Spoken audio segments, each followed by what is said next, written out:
we have a couple, first of all, we have a great place to have our meeting today. Might be the topper for my time here of meeting spaces. And a wonderful time last night. We have a few visitors though, to welcome us. First up is ISU President Goddard. Thank you. Hey, Hi. welcome. I don't know where you want me so I can see everyone. Well, it's my pleasure to welcome everyone here. My name is Mike Goddard. I have the pleasure of serving as the 13th president here at Indiana State University. If you have any questions about the history of the university, the history of this room, anything, I'm here to answer it. I've been here since June 1st, so I can take all those questions. I will say this. Being in this room, I couldn't agree more.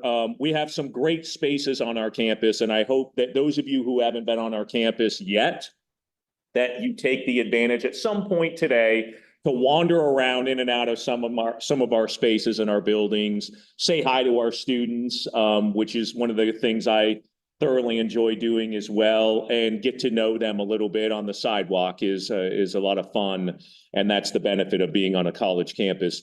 This room in particular, when you get done with your meeting, please rise the screen up and at least be able to see the mural behind it as well and all the history that goes along with this room. It's a beautiful space and one in which we feel incredibly fortunate to be a part of. So again, thanks. I appreciate you all being here, and I really do appreciate the ongoing partnership that we have here at Indiana State with the Indiana Arts Commission.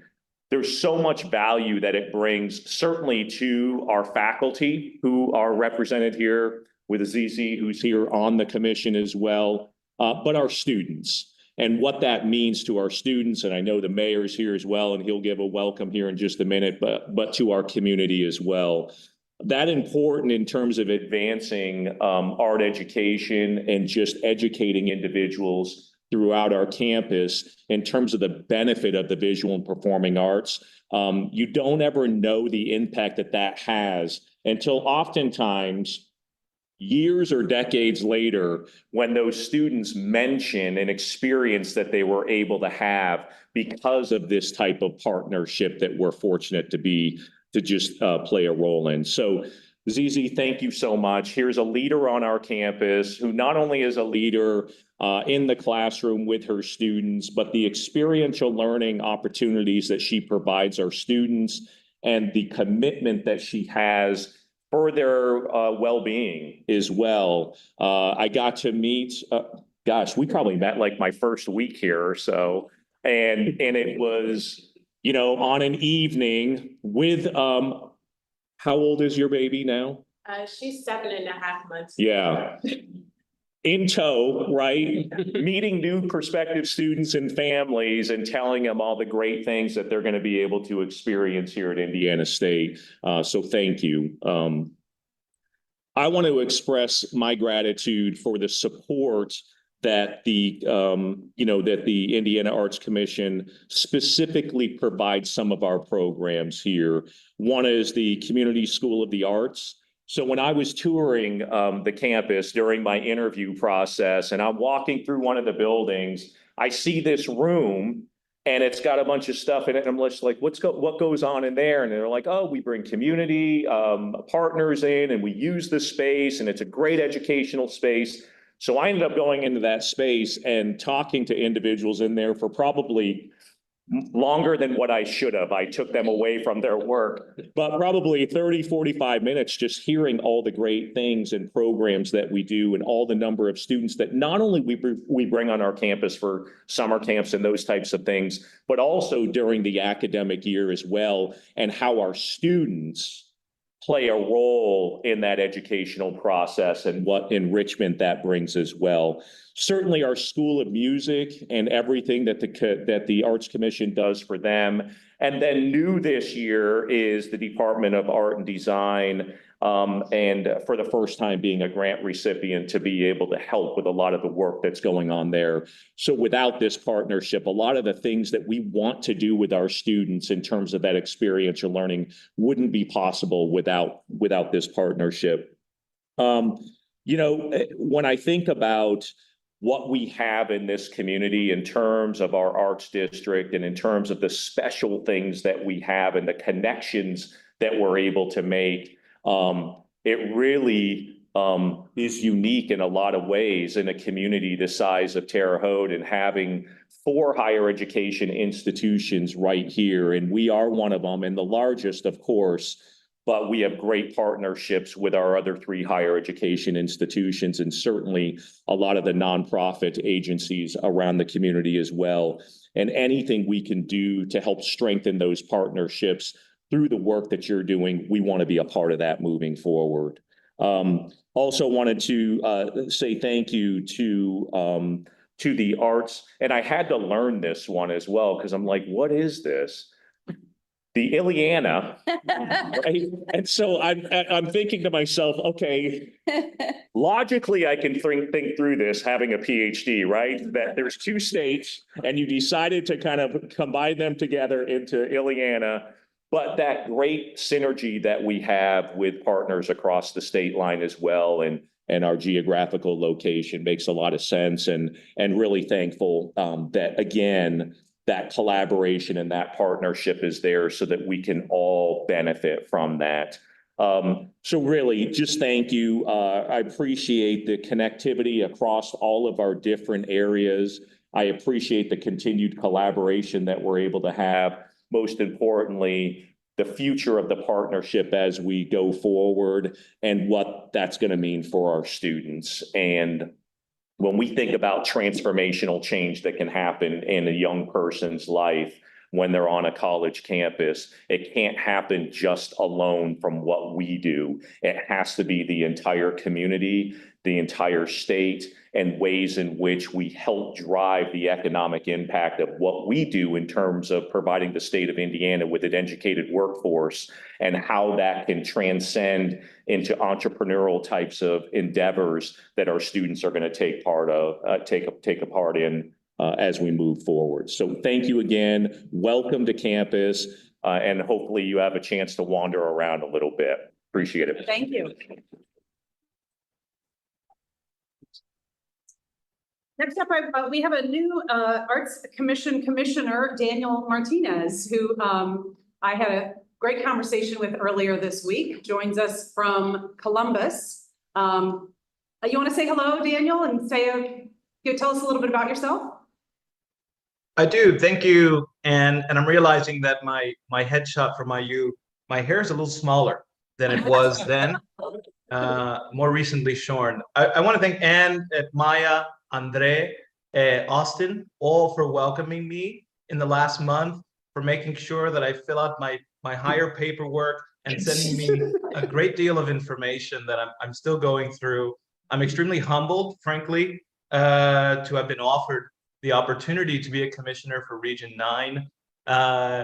And I'll just give a little bit of my backdrop. I've been a professor at the J. Erwin Miller Architecture Program, which is part of the Eskenazi School of Art, Architecture, and Design at Indiana University since 2018. This year, I have the great joy of taking over as director of our program of architecture here in Columbus, which, for those of you that don't know, has an incredible legacy of architectural design as well as in the arts. So it's been a fantastic ride to be a part of that program from the beginning, and I very much look forward to our future here. And as for myself, I trained as an architect. Before that, I studied philosophy at the University of South Florida, architecture at the University of Florida. I grew up in the Miami area, home of immigrants from the Caribbean, Cuba in particular, and worked in New York for several years, and ended up, to my surprise and my family's surprise, in Southern Indiana several years ago. So I still continue to practice as an architect. I have a multidisciplinary design studio that looks at the intersection of landscape art and architecture. And we do a great deal of placemaking work, working with non-for-profit organizations, both within the university and within communities in Southern Indiana. We've done an awful lot of work with the Columbus Area Arts Council, which I know continues to be a great partner with IAC. So I'm looking forward to learning a little bit more about my region, a lot more about what's happening throughout the state. I'm very sorry I can't be in Terre Haute. IU got to my calendar before Maya. That's straight up what happened. So I've got meetings this morning, but I look forward to seeing everyone in December in Indianapolis. And I hear potentially after that, maybe right here in Columbus, where I'll be very happy to give everyone the architectural tour. So thank you for welcoming. Great. Thank you, Daniel. And next up, we have the honor of having the mayor of Terre Haute here to join us, Mayor Sacker. I thought you were gonna leave that other picture up. And I said, man, that's a good headshot. I'm glad I grew in the last couple of months, but good morning, Indiana Arts Commission, and you guys doing okay today? Have you enjoyed your time in Terre Haute, Indiana? Absolutely. That's good to hear. That's good to hear. And, we've really made some strides when it comes to arts and culture. We're kind of a museum town. We love our 4 institutes of higher education, but we also really enjoy the Veterans Museum, the Vigo County Historical Museum. Of course, I'm sure you've all been to Fred Nation Swope Art Museum. And it's just a good example of how we balance history and preservation and tie in conversations like public art. And I will say it's important not to just say, hey, we've got these good vibes, we've got these good museums, but start to plan and move forward in the future.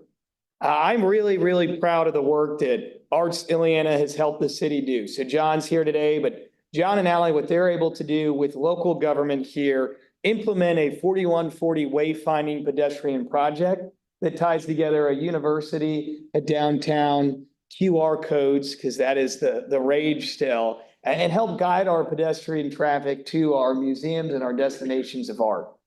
Another really good example is the ISU Lost Creek settlement that we are adding to one of our signature parks in Deming Park, which is our largest park on the east side of town.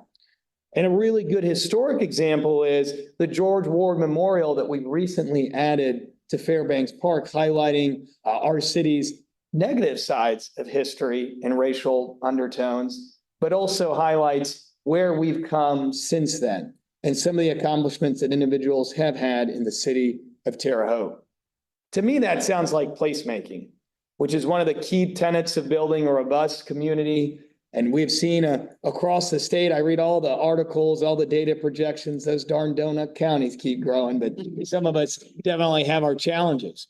And I always try to tie in public art in these conversations to placemaking.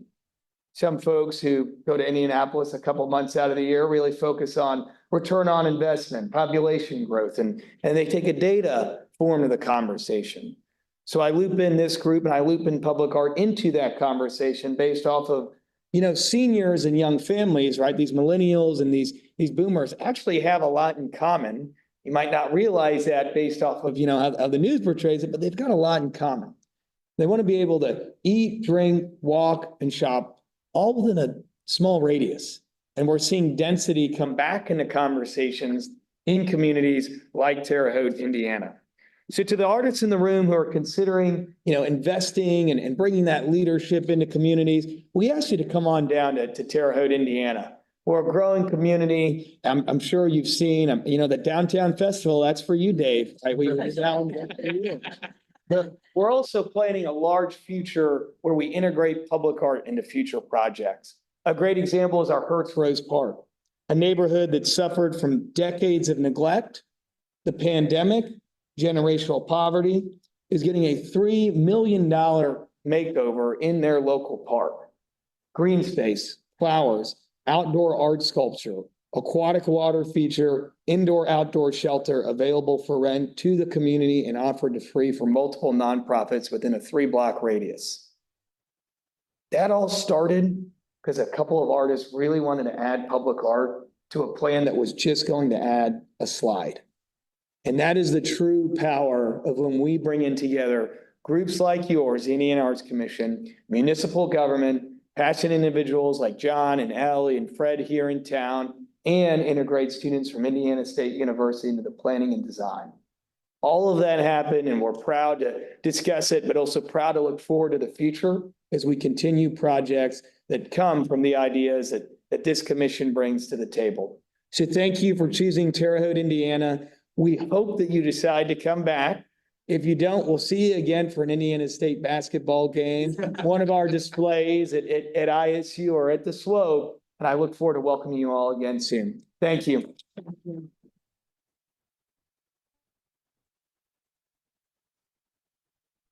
John Kay, you're introducing our, we doing a demonstration. I'm John Kay. I'm the director of a Indiana statewide folk arts program called Traditional Arts Indiana. Every state and territory in the nation now has to have a strategy for supporting the folk and traditional arts. And Traditional Arts Indiana, which is based at Indiana University, fulfills that service in partnership with the Indiana Arts Commission. We couldn't do what we do without their work. I'm going to take just a little bit of time to tell a story as a way of introducing Keith Rubel to you all, but it's going to start with the IAC. If you go back to about 1980, 1981, there was a recent IU grad who found a job at the Indiana Arts Commission. Her name's Betty Belenis. Betty became the first state folklorist of Indiana. She worked there documenting Indiana's traditions. And one of the artists that she found was an old farmer named Bill Day. Bill Day had been setting up at the state fair for a few years at that point and was teaching people how to make bowls. Well, Betty didn't stay very long at the Indiana Arts Commission, unfortunately. She left in, I think, 83, 84. And then Indiana, for the next 15 years, didn't have a state folklorist and didn't have a strategy for doing that work until Traditional Arts Indiana was formed there. But Betty went on to work at the Smithsonian.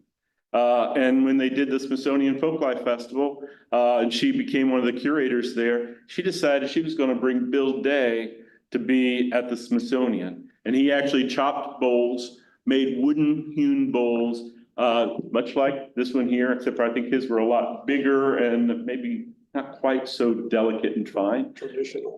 But yeah, he called those traditional. And that really is the tradition we're talking about, a tradition that's been part of Indiana going back to Bill Day. Bill Day was kind of a lone bowl maker out there, but he touched so many people's lives setting up at the Indiana State Fair. And he did that every year for the rest of his life once he started there. Some people picked it up on their own by seeing Bill Day, but then some people like Keith here was already a woodworker, knows timber better than anyone out there.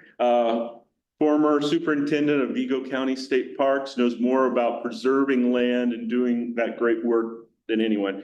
Anyway, he kind of became Bill Day's colleague and protege and picked up this tradition of bowl hewing from him.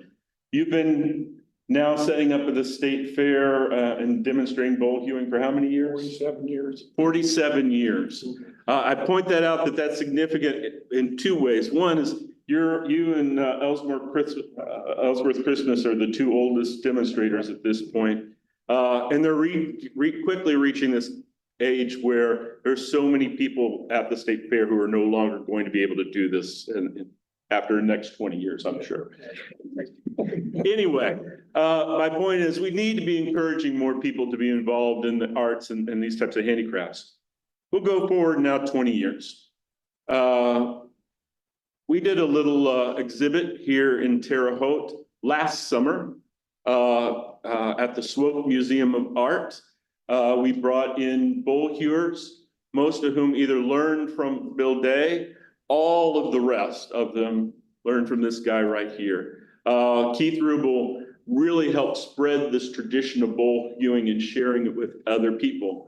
Well, I kind of became friends with Betty Belenis over the years, and Betty was going to be passing through, and she came to that exhibit. She saw Keith, saw all of these students, and she was moved, like I am now. She went back home and she bragged. The next month, I met with Mary Savage. Mary's a curator at the Renwick across from the White House at the Smithsonian. She came to the state fair. She met the wheelwrights there. She met the blacksmiths there. She met all of the pie bakers and things. I was taking her around the fairgrounds to introduce her to people. she fell in love with Keith.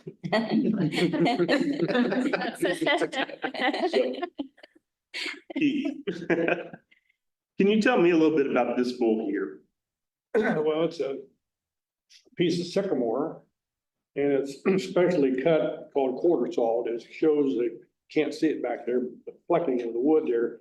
And sycamore is, as you know, the state emblem here of Indiana State University.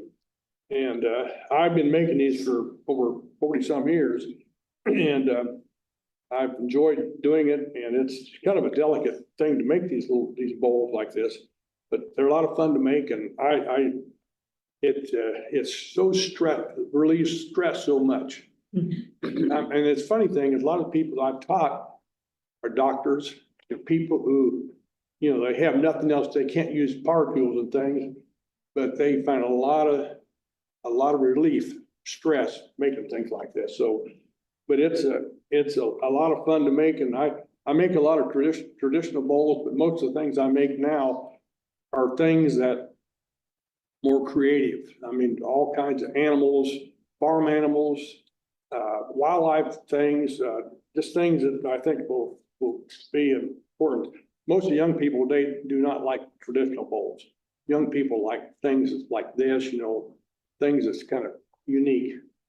So that's what I kind of cater to now. Can you describe the tool that you make these with?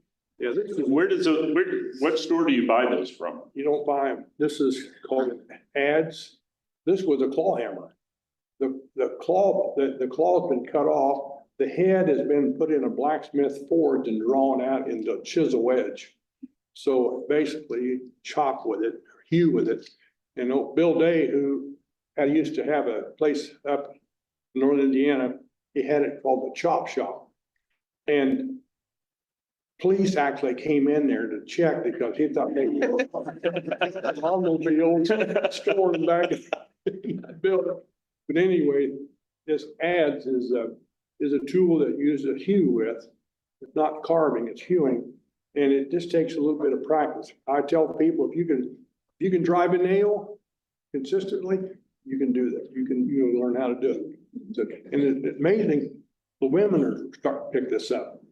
A lot of women, it's something that, you know, if you think you'd like to learn how to do it, there's people like me and John, other people would be glad to teach you how to do it. But it's a unique tool. This is one of several I have. It's great, great.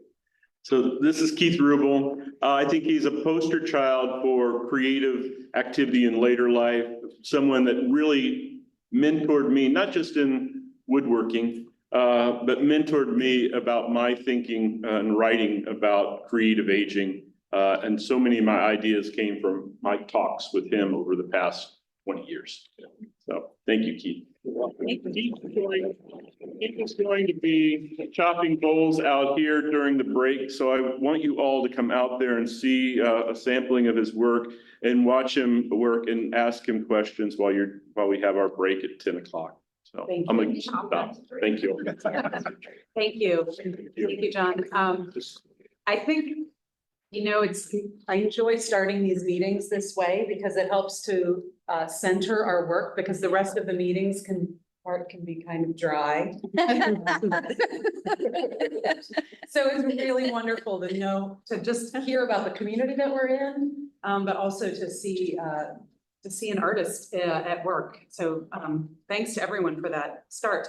And now for the official portion of our meeting to get rolling. Austin, I should also, I forgot, I was supposed to say at the very top as a reminder. Rooms like this weren't built for the acoustics of perhaps a live streamed meeting. So make sure when you are speaking that you project. It's nothing I have a problem with, but make sure that you're given, you know, that you're here, make sure we can all hear it. Also, when we do motions and seconds, we'll need you to say your name and for the motion and the second, so we can keep track of that in the notes. All right, Austin. All right, we'll start with commissioners in the room. Azizi Arlington Slocum. Present. 8 and 6. Rena Bradley. Present. Chad Bolser. Present. Dave Heiss. Present. Greg Hull. Present. Mark Maxwell. Present. Jake Oakman. Here. Renee Thomas. Present. Anne Penny Valentine, Present. Scott Wiley. Present. And we'll move on to our commissioners on Zoom. Walter Kanabe, Here. Lori Burns McRobbie, Present. Kelsey Pieper. Present. That is all of our commissioners. I will move on to IAC staff. Jordan Adams, Jordan Adams, Artist Services Manager.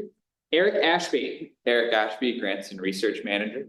Connie Brahm, Connie Braun, Marketing Communications Director. Maya Michelson, Maya Michelson, Executive Director. Stephanie Fendler, Stephanie Fendler, Financial Operations Manager. Gwendolyn Pickett, Gwendolyn Pickett, Communications Manager. Lydia Campbell Mayer, Lydia Campbell Mayer, Community Services Manager. Andre Zhang Sanera, Andre Zangsanera, Deputy Director. and our RAP partners who are present, Sherry Wright Sherry Wright, Region 6. Welcome to Terre Haute. and John Kay. John Kay, Traditional Arts Indiana.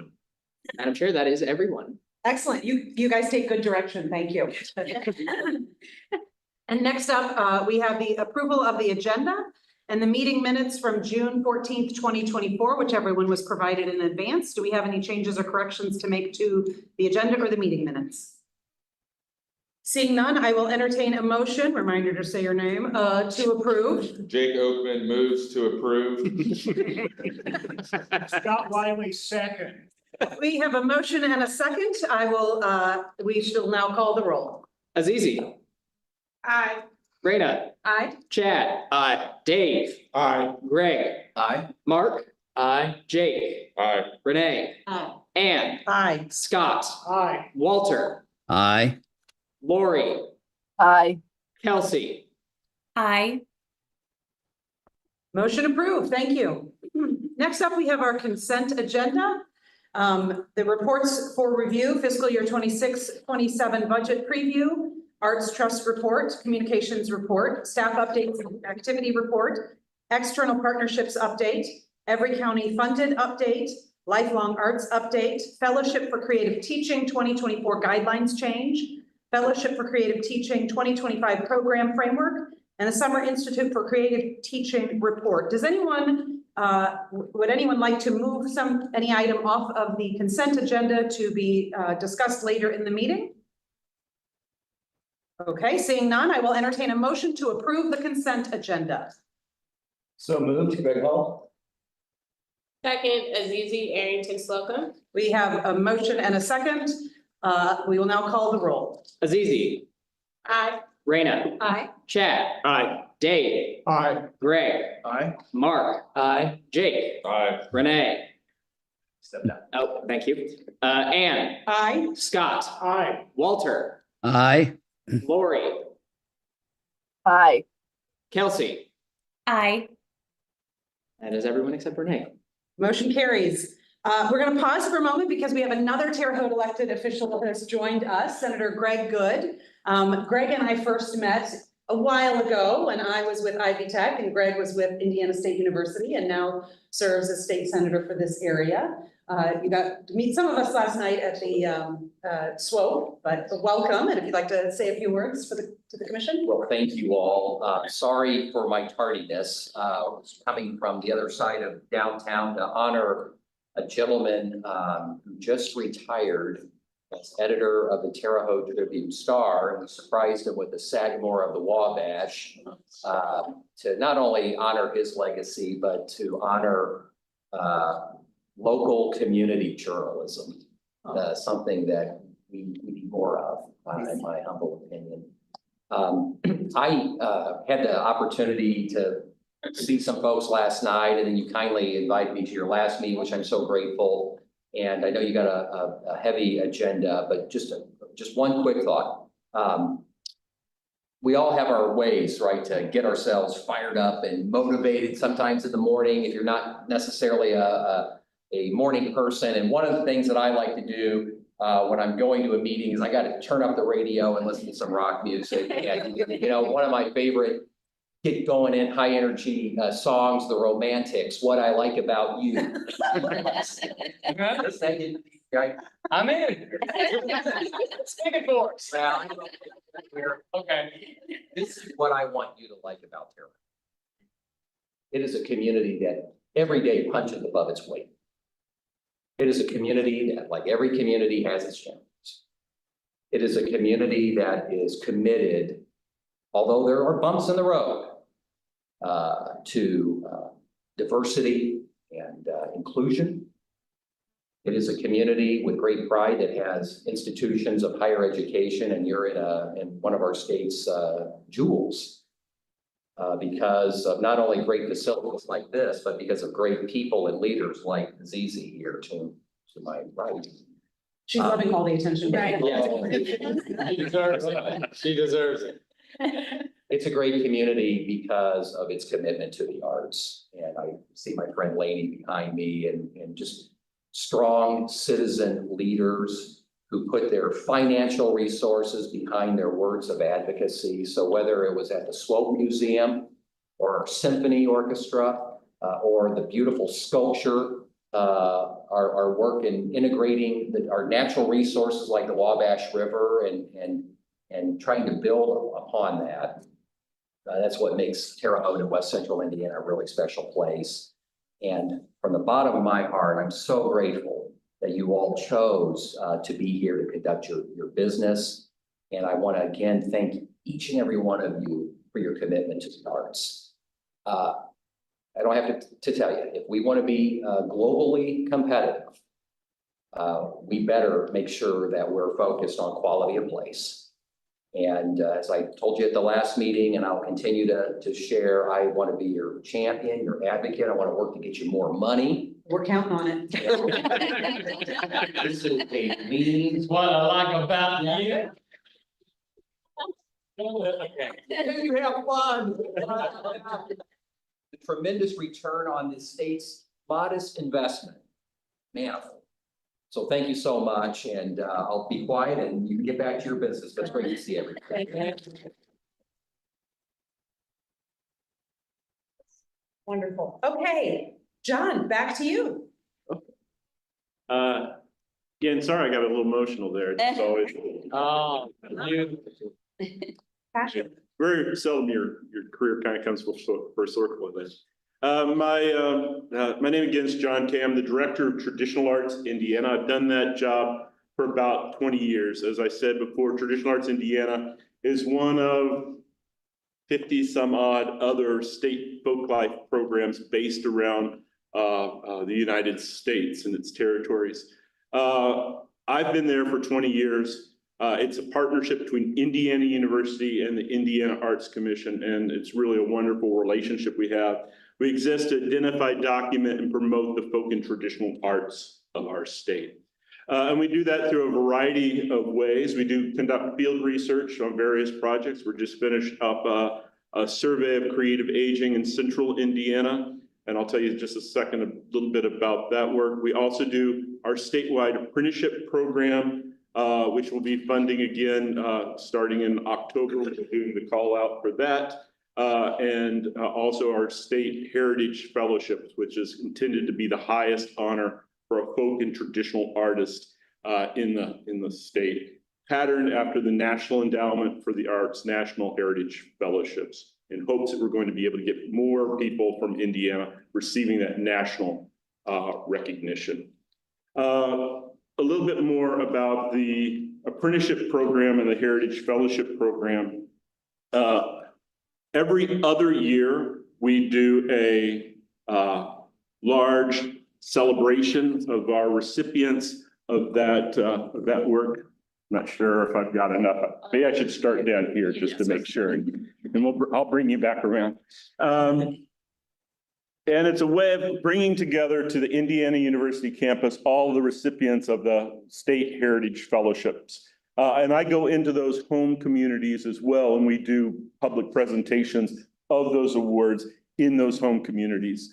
But we like to bring them all together so we can show, they can see the significance of this work, and they invite their community in for that. Maya is going to be joining us a month from today over at Maxwell Hall at Indiana University. We'll be honoring several of our past recipients, which include Stephen and Nancy Dickey, who for whom Stephen is the son of Lotus Dickey, for whom the Lotus Festival is named after.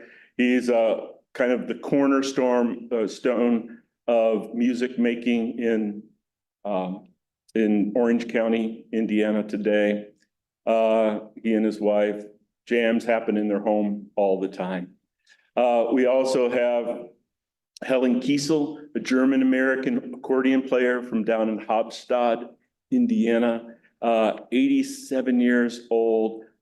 She's the one that told me that she doesn't play as much as she used to, only out about 30 times a month. Not counting playing in church, by the way. You know, the most gigging musician I know at that age. And she's really kind of one of the last people to play this kind of traditional accordion music, and plays at Kunstfest and several community celebrations of that.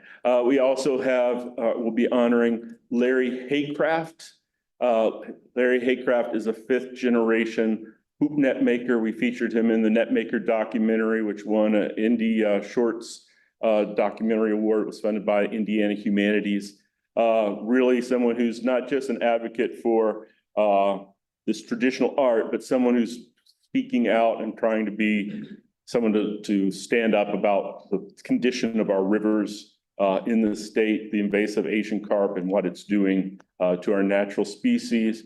And we'll also be honoring Danny Tipman, who is a Miami traditional artist, basket maker, medicinal plant, traditional plant use person.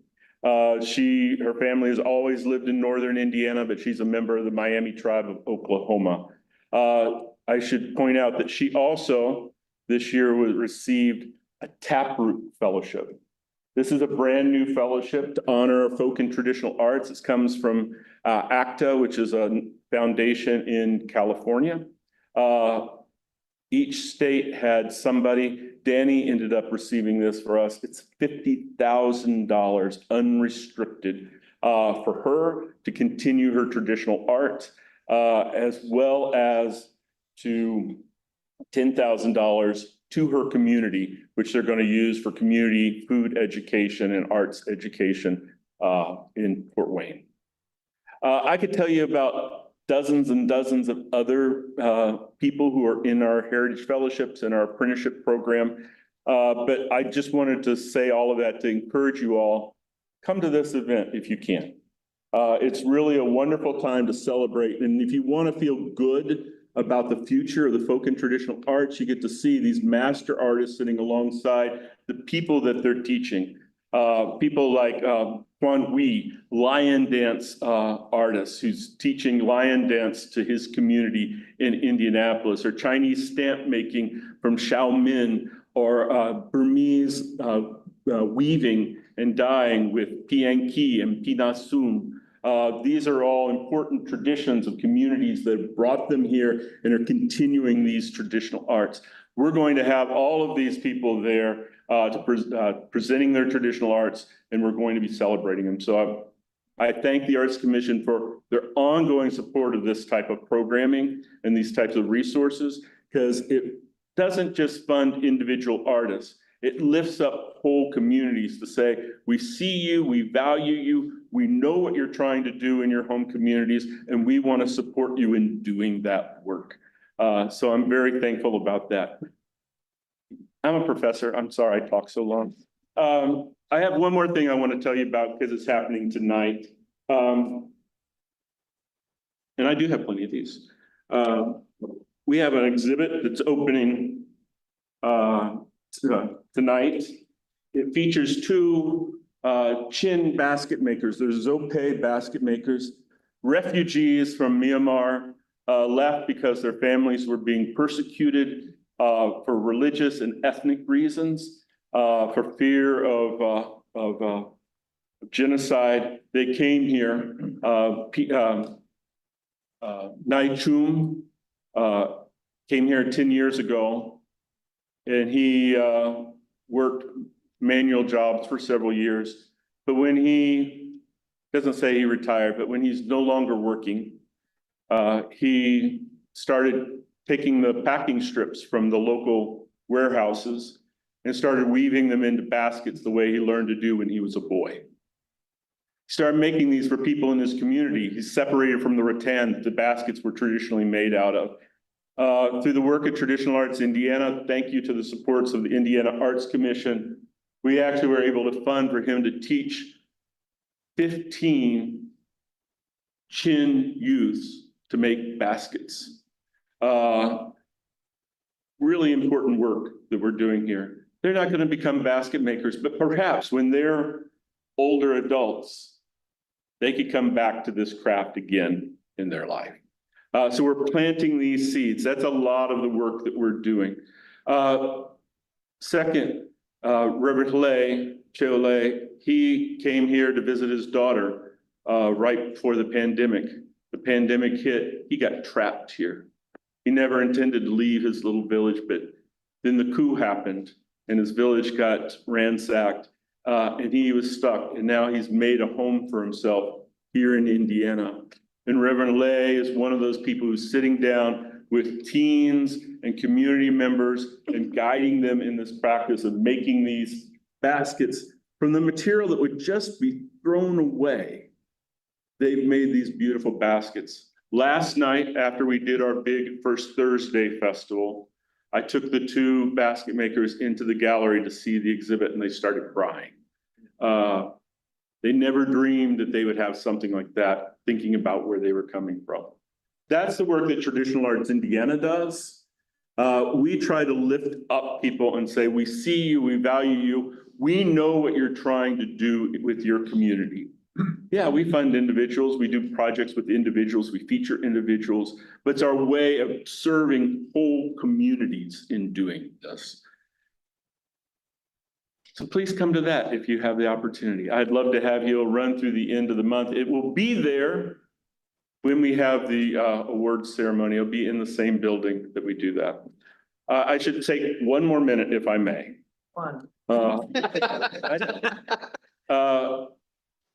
I've directed Traditional Arts Indiana for 20 years, as I've said now 3 times.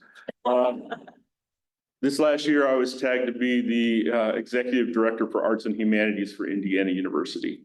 I'm that on an interim basis right now. I'm very hopeful and optimistic that I might become that for the future. We will all see. No matter what, I want to say Traditional Arts Indiana is a priority for Indiana University. It's one of the things that IU sees as being one of our major services to the state.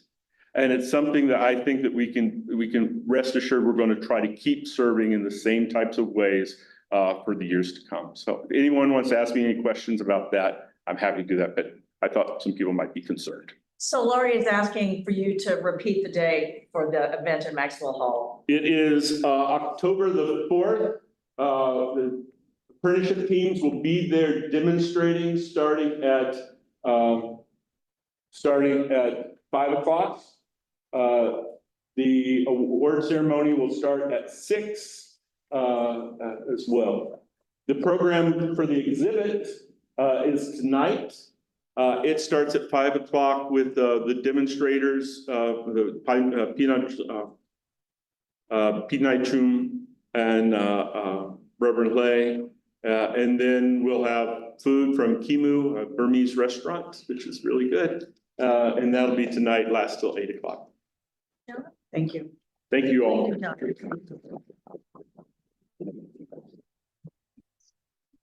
Excellent. Moving on, we go to committee reports and committee on the future. And we start with the fiscal year 24 year-end financials. There we go. Thank you, Madam Chair. Good morning, everyone. Again, I'm Zach Sinner, Deputy Director of Operations. We are looking at the screen right now at the end of fiscal year 24. Before I proceed with this, I want to give a big thank you to Stephanie Fandler, to Eric, and to Austin for helping us close the year successfully. For a lot of us, this is the first year or a new experience trying to do the entire process from start to end. So very thankful for their contribution as they join in the team and trying to get this to close to a very good standard and keep our friends at the other state agencies happy. We'll start with that. At the end of fiscal year 24, as you're looking here, it's really hard to see in this screen, but there are some changes in blue in your packages. What that means is that those are changes from the original budget that we presented to you a year ago today. What that means is that we were expecting a $925,000 contribution, revenue from Families and Social Services Administration on a grant.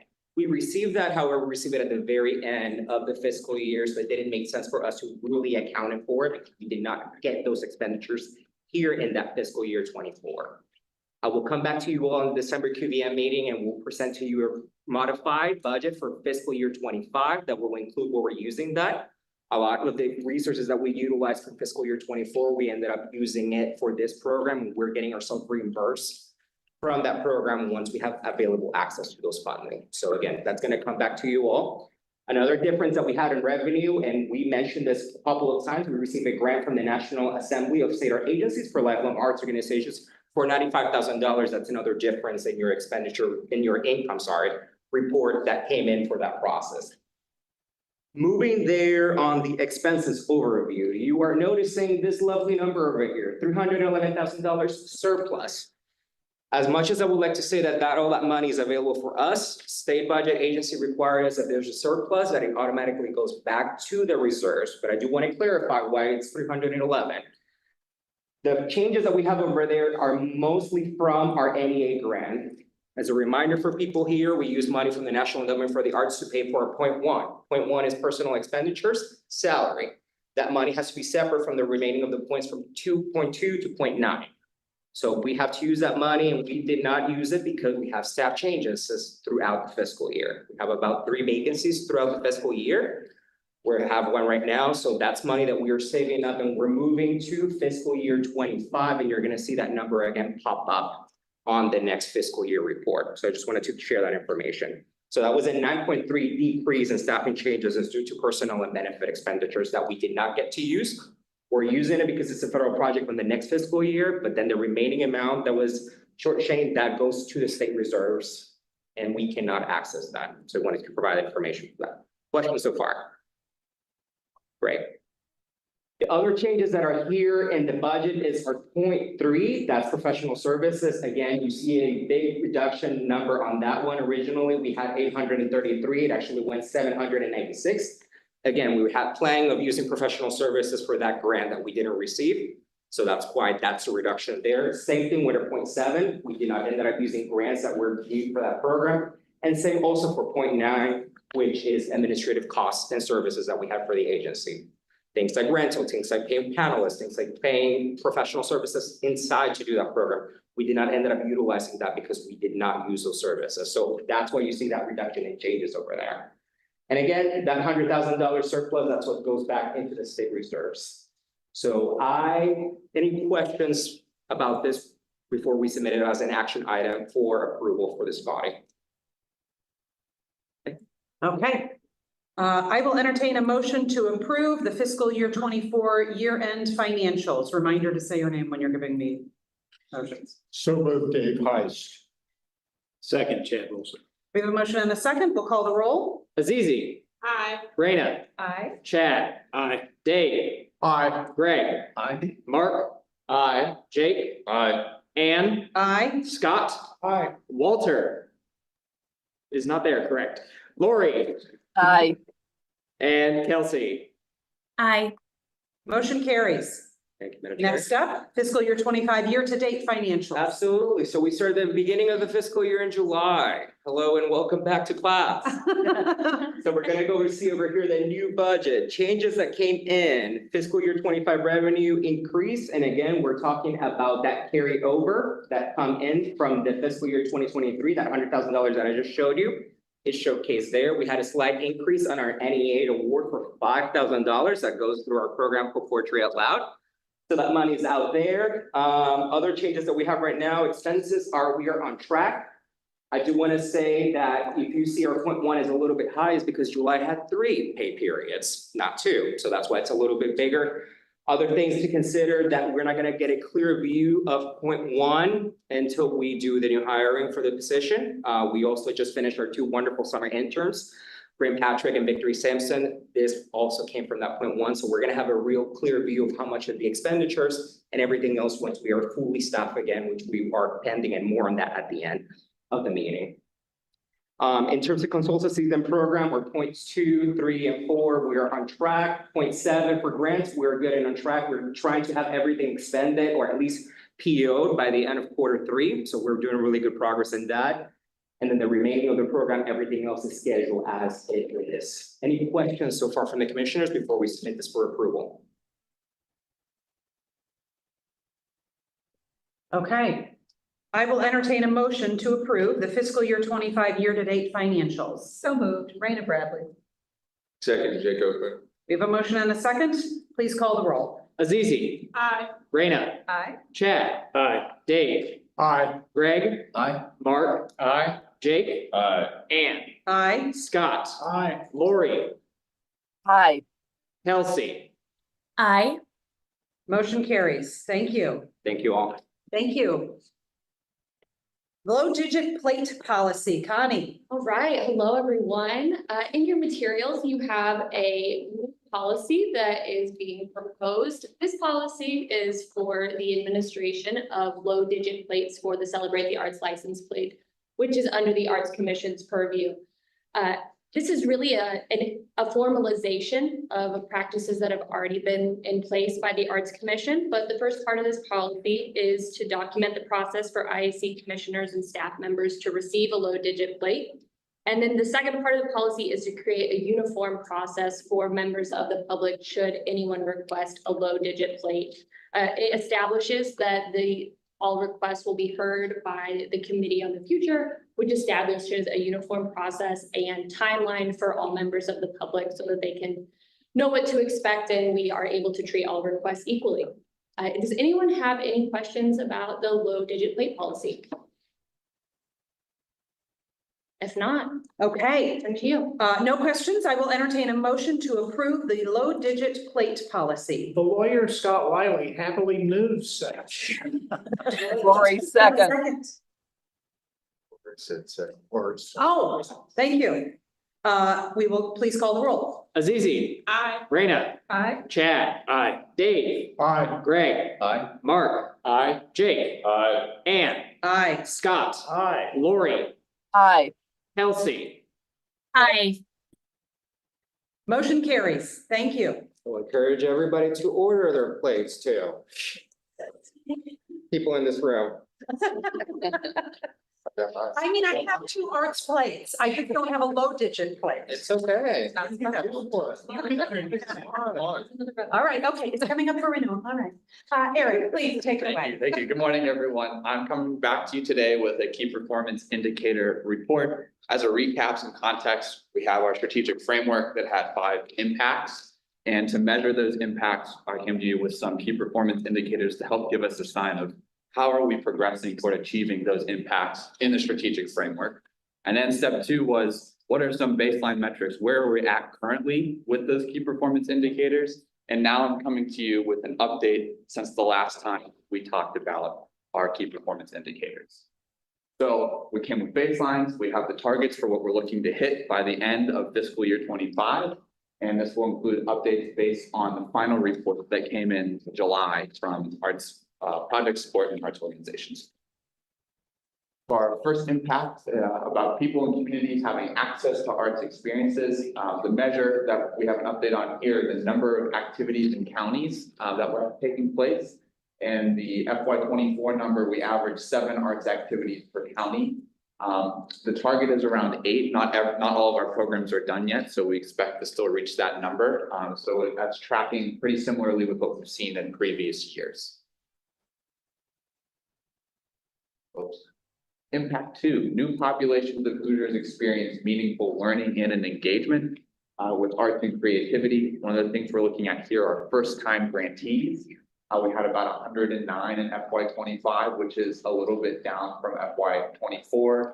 And this is asterisk because this was a learning process for us. One of the things we're going to be adjusting moving forward is this was usually self-reported on the application. What we found was a lot of people don't remember that they were prior grantees or things like that. So the data has been slightly inaccurate. So we're going to change the procedure and it'll be an administrative field that we'll fill out and check with our grants history. So we'll have updated numbers on that as more of our programs roll out in FY25. And I expect that we will reach that 35% of new first-time grantees. That's a key piece of a lot of the work that you're going to hear about from Lydia later on today. And then secondary is primary population benefited, and I have an update here. This was the baseline from FY 23. These groups are mandated by the NEA, our federal funder. This is a question we're required to ask. And typically we see about a 60-40 split between projects that are not serving a distinct group and serving a distinct group. To claim you have served a distinct group, 25% or more of the population benefiting needs to belong to one of the categories listed there. So it's a little bit of a deceiving metric. The latest update here looks fairly similar, a slightly higher amount of individuals below the poverty line being served by some of the projects so far. One of the reasons I think that is the case is a lot of the data on income is very easily publicly available. You don't necessarily have to ask one of your participants who comes to an event that question. You can look at their zip code and get a pretty good indication of that. So I think it's some low-hanging fruit for organizations to collect that data and be able to report on that. So I think that's why we tend to see a lot in that category. And so the target is still to have a 50-50 split, maybe if their projects are serving underserved groups that wouldn't necessarily have access to it. And so we're tracking this. And I will also note it was just announced that a lot of these questions are going to change in the coming years. This federal question is probably going to go away, which is a beautiful thing. Yes, yeah. Okay, impact 3. Indiana artists building toward successful careers in our state. You'll hear from Jordan later on today about some of the things that are coming down the pipe related to investment in individual artists. And so as some of those things are approved, we'll have an update coming at the next QBM on sort of what the specific dollar investment is going to look like in the aggregate for individual artist careers. In impact 4, the arts providers having expanded opportunities to enhance quality of life. One of the key things we look at here is dollars leveraged beyond the grant award. So we give them a grant and then we like to see what have they leveraged from community income, donations, other grants on top of our grant award to make their project happen. And that number in 23 was 3.2 million. In 24 it was 3.3, and in FY 25, just in project support alone, it was 3.5 million, which was what we were initially targeting for the entire FY 25. So we've already met that goal, which is really exciting. What that tells us is there's a lot of community support for the arts. There's a lot of buy-in. There are a lot of organizations that are bringing in other sources of revenue to make their projects happen. That's really encouraging to see. And impact 5, broad recognition of arts and creativity's value for Indiana. One of the key things we look at here are non-arts organizations, non-artists, seeing the value in this and taking time to invest in it. And the answer so far has been yes. In APS alone, 140 of the grantees were non-arts organizations, different community organizations. Some are social services, some are public municipal government. And so it was really encouraging to see some folks that are not necessarily your standard arts organizations engaging in creativity and arts and culture, which speaks to broad recognition of its value. So coming up, I'll come back to you next QBM with more on this, and we'll also be working on a dashboard so that you can kind of see it as it goes, and it'll be there in perpetuity for years to come, hopefully. So that is the KPI report, and there's no action associated with that. So Great. Thank you. I want to thank you too. You're really good at giving us context and reminding us where we are in this process. Like, here's what we talked about last time. So thank you for doing that. When it's been a few months since we've seen you, and sometimes we forget that that's happened. So thank you. I think we're going to go to the next item on the agenda, and then we'll take our break after that, if that's all right, Eric. So we'll stick with you. Perfect. All right, we'll keep rolling. So like I mentioned before, our arts project support program and our arts organization support program, their final reports came in July. And so we have some information on how things went. These are our 2 largest programs that serve the state most broadly. All right, so we had 198 project support grantees and 208 arts organization support grantees, with a total investment of $3.5 million between both programs combined. And the adult participation in projects supported by these 2 programs totaled 2.4 million people, which is about a third of the population of the state. So there are a lot of people going to arts and culture things across the state, which is really good to see. served about 900,000 youth, and 50,000 artists were involved in projects for these two programs this year. And looking at this lovely chart here, this is our investment in rural counties in Indiana over time. The fiscal years are across the bottom. The blue bar is the count of grantees and the green bar is the investment. You see the spike in FY 21 and 22, that was COVID relief money that went out in a really big way. So that yellow dotted line sort of shows you the trend. It's been increasing steadily if you take out the COVID years. And certainly between FY 20 and FY 24, there's been a really steady increase in our number of grantees and investment in rural counties, which speaks to some of the changes we made in the operating support program in particular to make sure small and mid-sized organizations were getting meaningful awards. I like that, and I want to know, like, how do we talk more about that line? And especially particularly when we're talking to Senator Good's colleagues Yes. about changes in funding and where we're making an impact. Yep. This has been a really key area of growth. And also important to note that a lot of rural grantees have been first-time grantees as well. Oh, A lot of also a great point. Are first time, which is great. And this is project support. One of the key tenets of the project support program is that it supports Indiana artists. And this is the number of artists that have been involved in these projects over the years, which also is increasing. In 22, it was around 5,000, and now it's exceeding 8,000 artists involved in the project support grants. And so that's really exciting to see high levels of artist engagement in those grantee projects. Here is the age groups being served by those projects. You'll note that there's a pretty high percentage of children and youth served by the project support program. There's a lot of activities that are arts education focused, out of school time focused, or supplement arts education in the schools. And so it is that is usually what we see as a high level of youth served through arts project support. Here is the distinct group thing again. Individuals below the poverty line, as we saw in the KPIs, also at the top here for project support specifically. And now we're going to move into organization support. As a recap for some of the things that happened from FY 23 to 24, a couple key changes that I think you'll see play out here. We lowered the budget threshold for eligibility in the operating support program from 50,000 to 20,000. It's a 2-year funding cycle, so they just entered their second year of funding, no application. It's 2 years of continuous funding in the program. And we work to make more meaningful award sizes across organization size and geography. And so we asked people what's been the primary impact of this grant award, and overwhelmingly people talked about access. The program really allowed them to increase access and serve more people, which was really encouraging to see, and that's a key piece of our strategic framework. We also asked about how the funds were used, what were they going towards? A lot of people were using these for administrative support and things related to the facilities as well as programming. And this is the beauty of operating support, is that it can go into all of these different areas that are really the foundational pieces of what allows the organizations to sustain themselves and keep running. We asked folks about areas to strengthen, where do you want to improve? And the top 3 were fundraising, community engagement strategies, board of directors development, and inclusion, diversity, equity, and access. All 4 of those topics are sort of interrelated to one another. And so those are some areas that we're going to be keeping an eye on to help grow capacity for those organizations in those areas. Any questions so far? Good. We asked about who are you partnering with in the community? Who are your key partners? Unsurprisingly, arts nonprofits, almost 90% of the grantees are partnering with other arts nonprofits, and K through 12 schools and local business.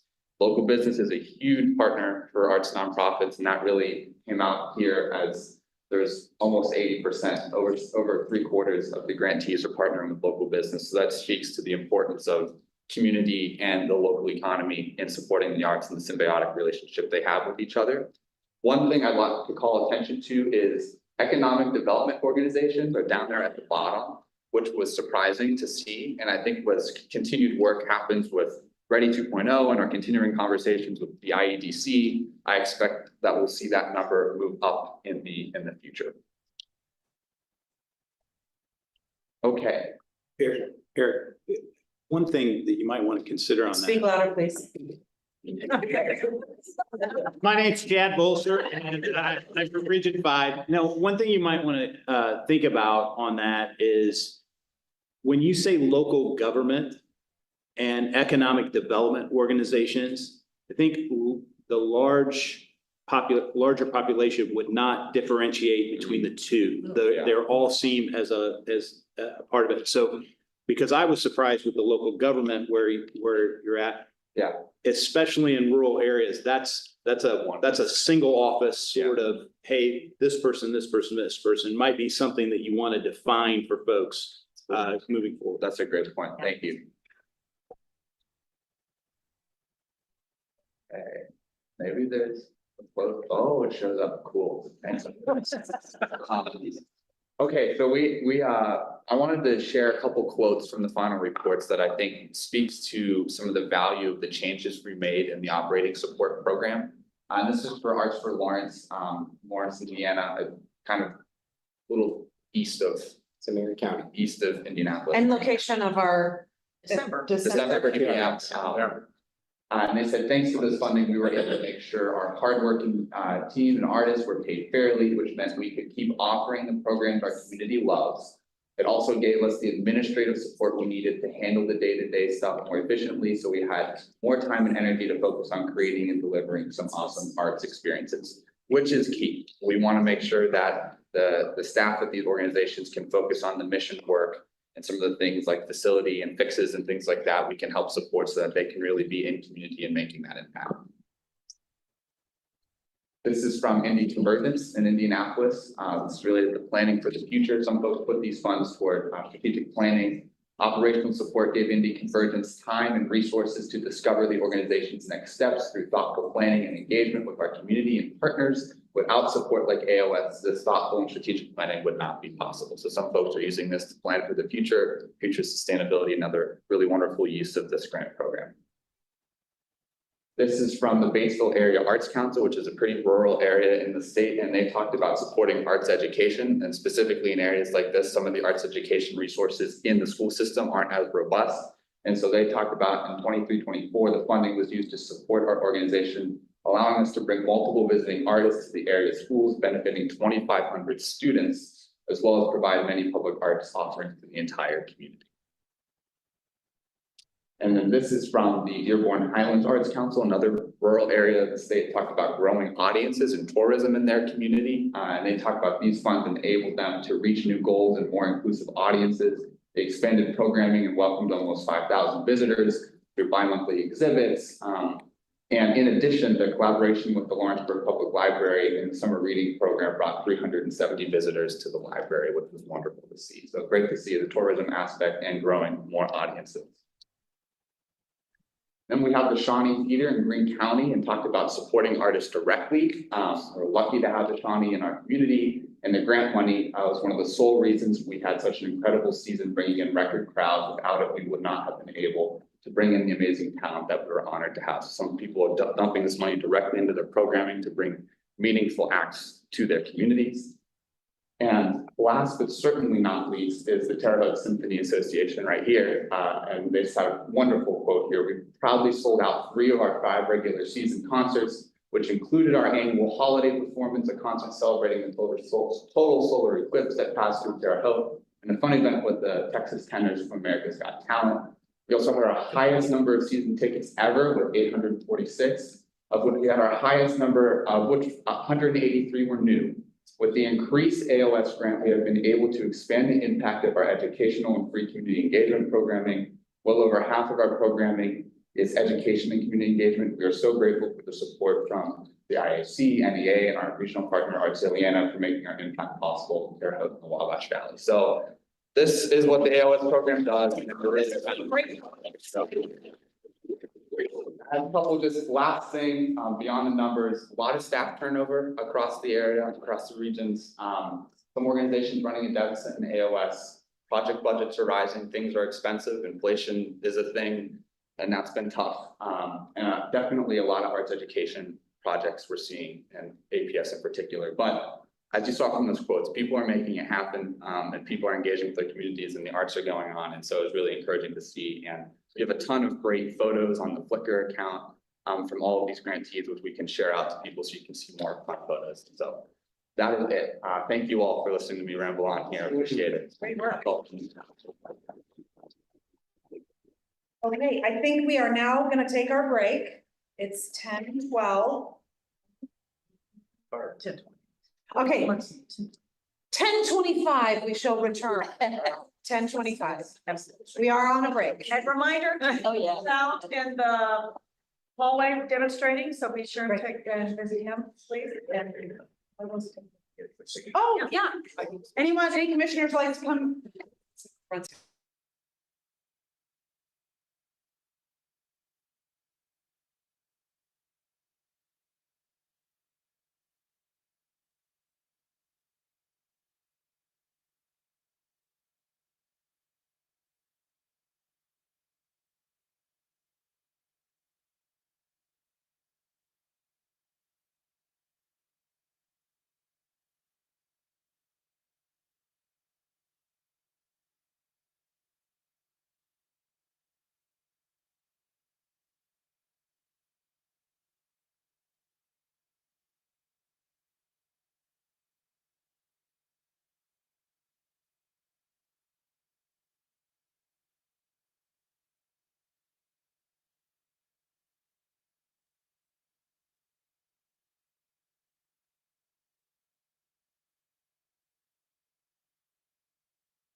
There's a statue like 14 feet away from here, isn't there? Yeah, yeah.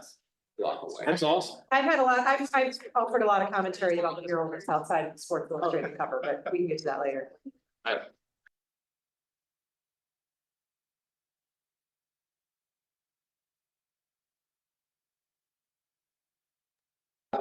So moved. Welcome back. It is 10:28.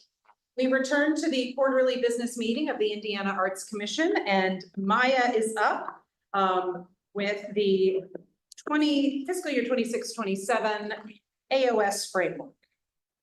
So you just heard about FY 24, arts organization support and arts project support, and sort of where we ended up as a result of those programs.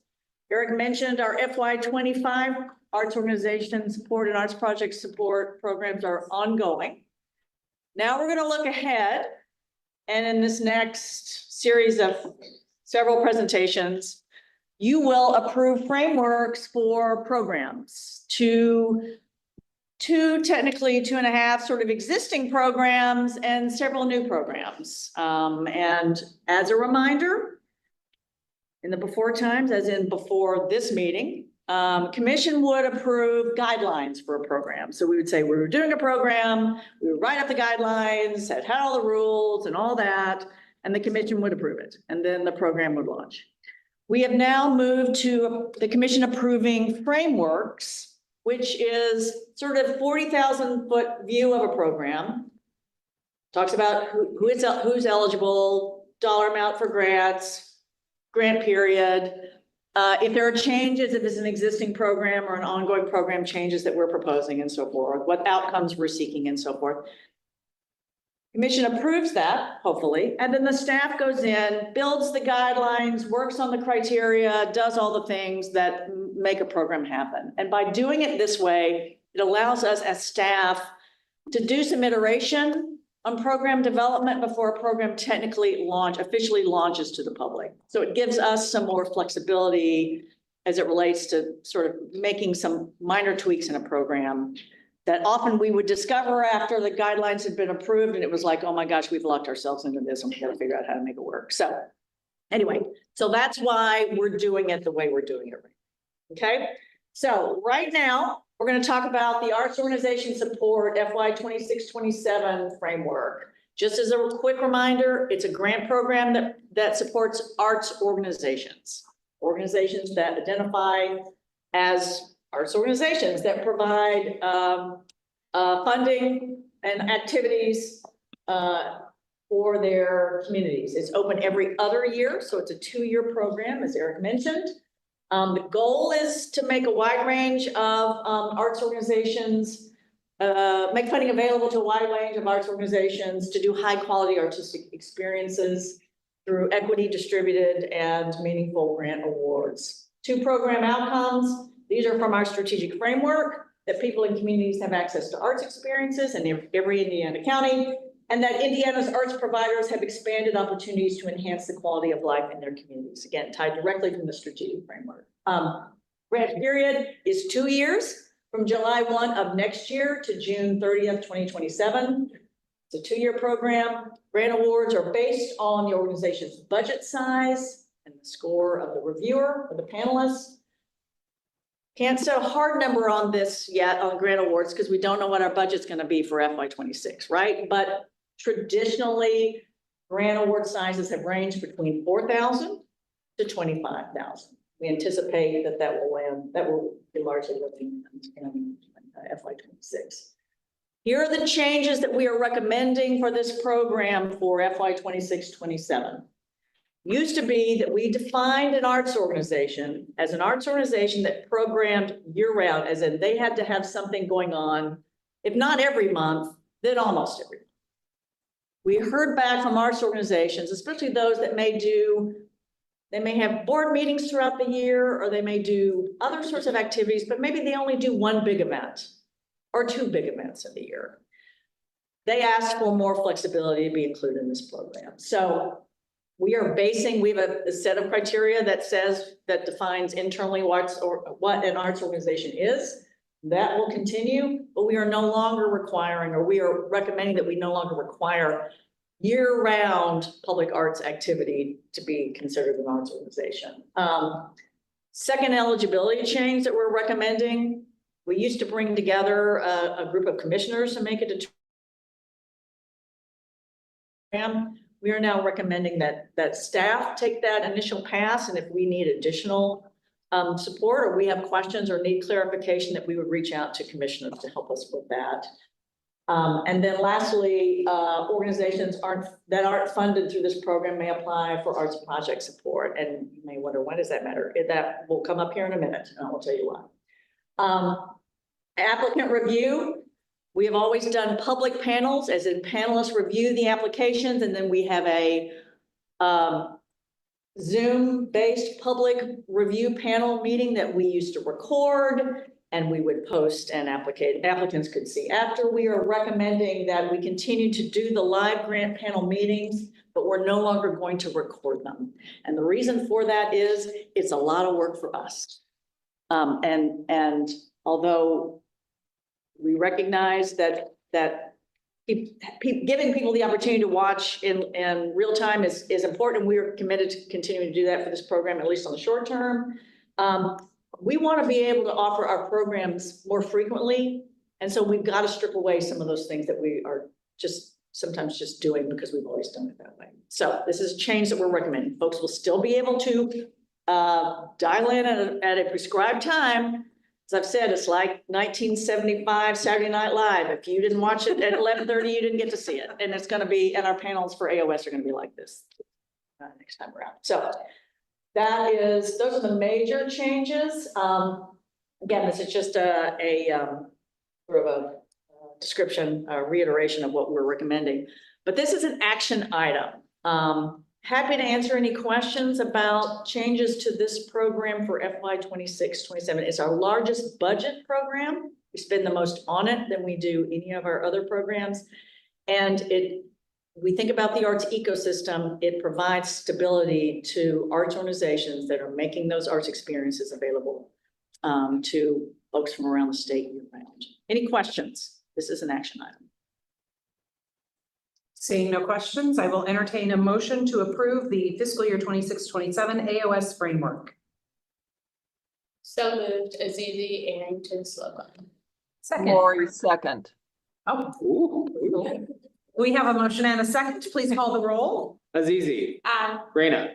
Aye. Chad. Aye. Dave. Aye. Greg. Aye. Mark. Aye. Jake. Aye. Renee. Aye.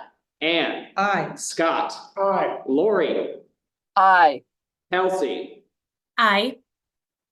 Motion carries. Thank you. Thank you. So as a reminder, this program will launch in January of next year. You will hear us talk about it probably much more at that time. But it will begin in January. Second, core program framework I'm bringing to you today is arts project support. Arts project support does kind of what the name indicates. It provides support for public-facing short-term arts project or arts activity. Program goal to provide Indiana's people and communities access to arts opportunities. Program outcomes identical to arts organization support. In every Indiana county, people and communities have access to arts experiences. Historically underrepresented geographies and populations benefit. Those are from the strategic framework. Applicant eligibility, some changes here.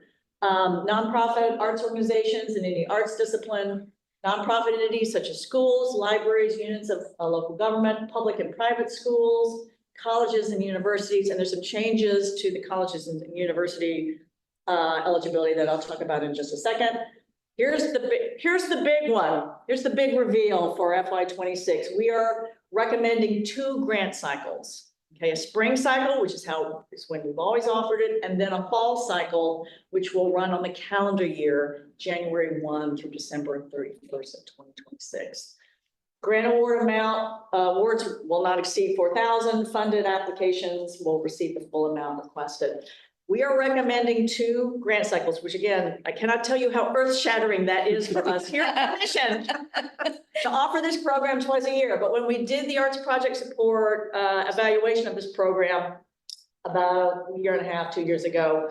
One of the most critical findings that the evaluators recommended was to offer the program with more frequency. Do it, offer it more often, because if you miss that March 4th deadline, then you were out of luck till the next year. And this program captures a lot, as Eric mentioned, a lot of rural communities, a lot of communities that don't have arts organizations that operate as arts organizations kind of with any regularity. It's our best vehicle to get penetration into all 92 counties that we have. Arts organization supports, probably 50 to 60 counties. Arts project support comes in and helps us get directly into those other counties. So it's a key access program. When will be the deadline of the second cycle? Raina is asking. Yes. When the deadline of the second cycle will be. Yes, yeah, and it is September. Early September. Yeah, early September. We have put together a calendar, and we think September is like 9th or something like that. I think it's the date. So here are the notable changes. I've already talked about the frequency. What's great about offering it twice a year now is that those arts organizations that may not be funded in the Arts Organization Support Program can apply for project support in the fall cycle, which we never had before, which is a good and big significant change for us. It was always like, well, we'll see you later. We'll see an arts project support next year. And now there's an opportunity again to support those projects or those organizations potentially. Another great thing by offering it twice a year is that those arts projects that aren't funded are able then to go back and make some revisions potentially based on panelists or reviewer comments and come back with a stronger application and hopefully be funded in the fall cycle. So it does a lot of things for us that we have wanted to do for some time, and we just never ripped the Band-Aid off until now. People are doing it. Eligibility change. This is a significant one for our college and university applicants. We are asking our colleges and universities to focus their work in 2 areas for this program going forward. First is we want to support pre-K through 12 arts learning experiences that colleges and universities may provide. ISU Community School for the Arts is a great example of that exists on this campus. We also want to support colleges and universities doing work in underrepresented parts of our state.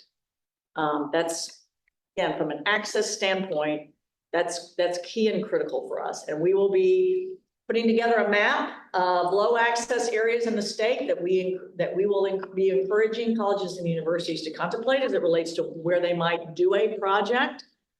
But we anticipate, because of the changes, we will probably see not see as many applications that occur in our flagship universities' main campuses, with some exceptions potentially. Again, focused on underrepresented areas.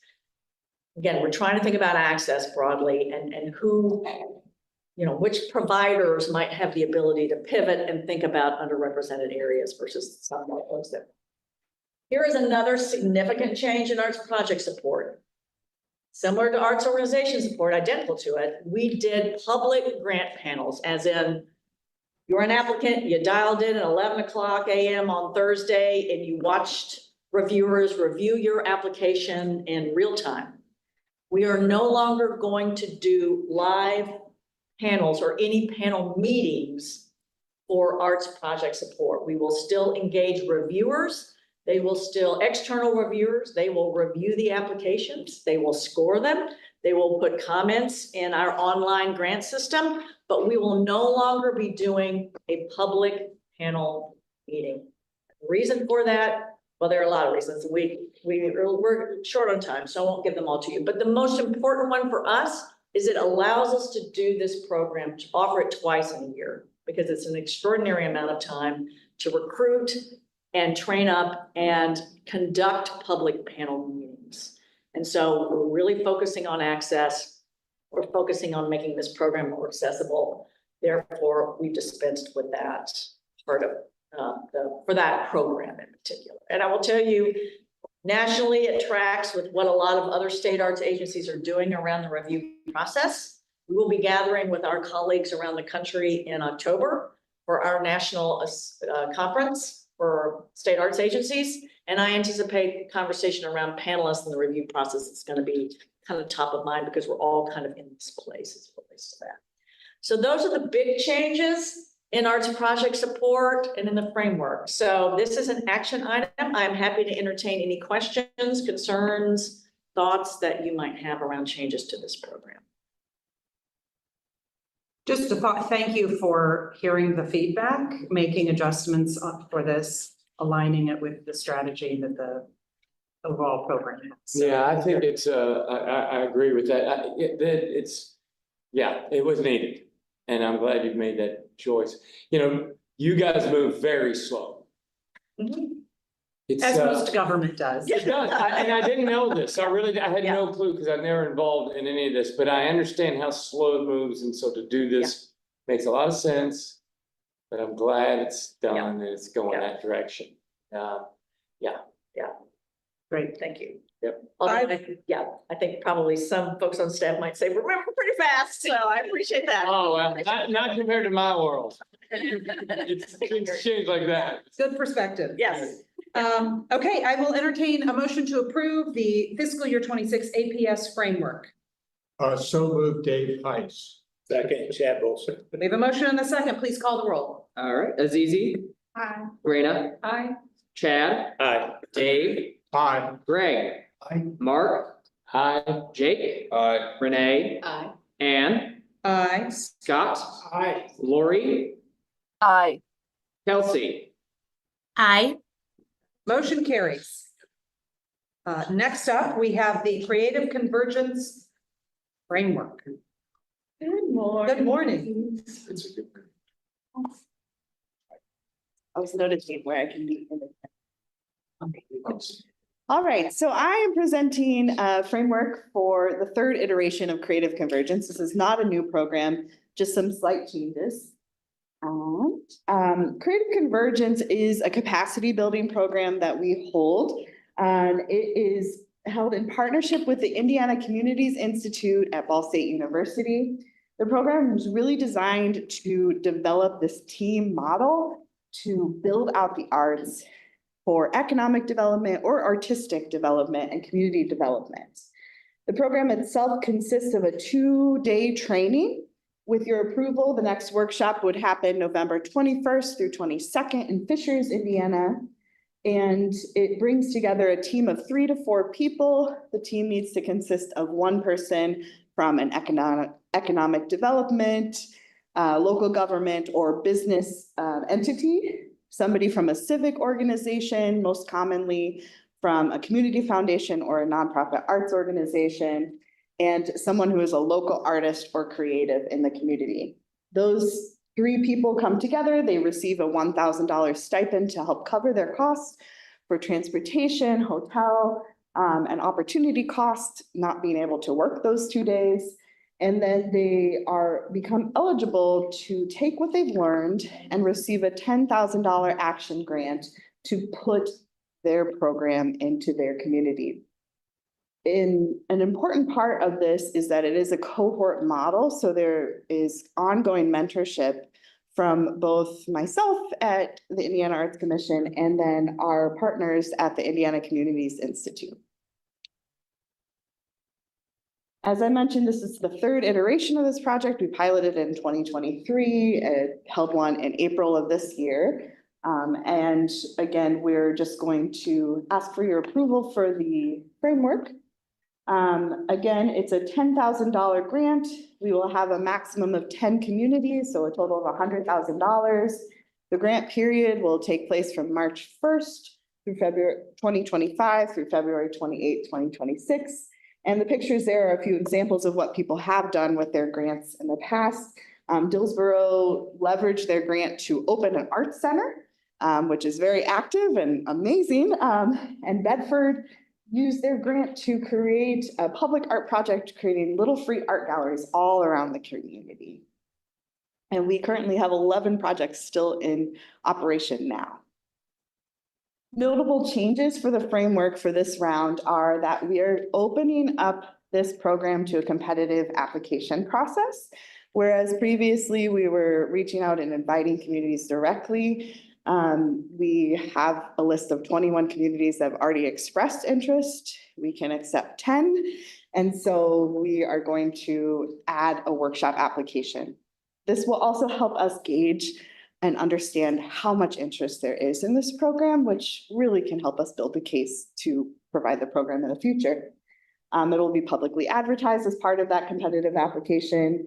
We are opening it up to various community sizes with a priority given to underinvested in communities. So as Eric mentioned with our key performance indicators, we're really working on supporting rural communities, communities that are first-time grantees, or communities that do not receive arts project support or arts organization support.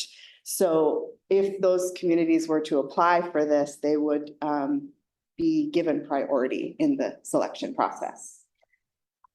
And we are leading by example and including artist-led workshops within the training process, which was directly from the feedback from the last round, and moving to a single payment model, whereas previously we would give the $10,000 grant as a $75,000 initial grant, followed by a 75% initial grant, followed by a 25% final payment after their final grant report, wanting to pay it all up front with the hope to improve access for our grantees. Again, because we're serving folks who may not have that cash flow right up the front, they have that access. It also improves efficiency within our organization as well. So double win.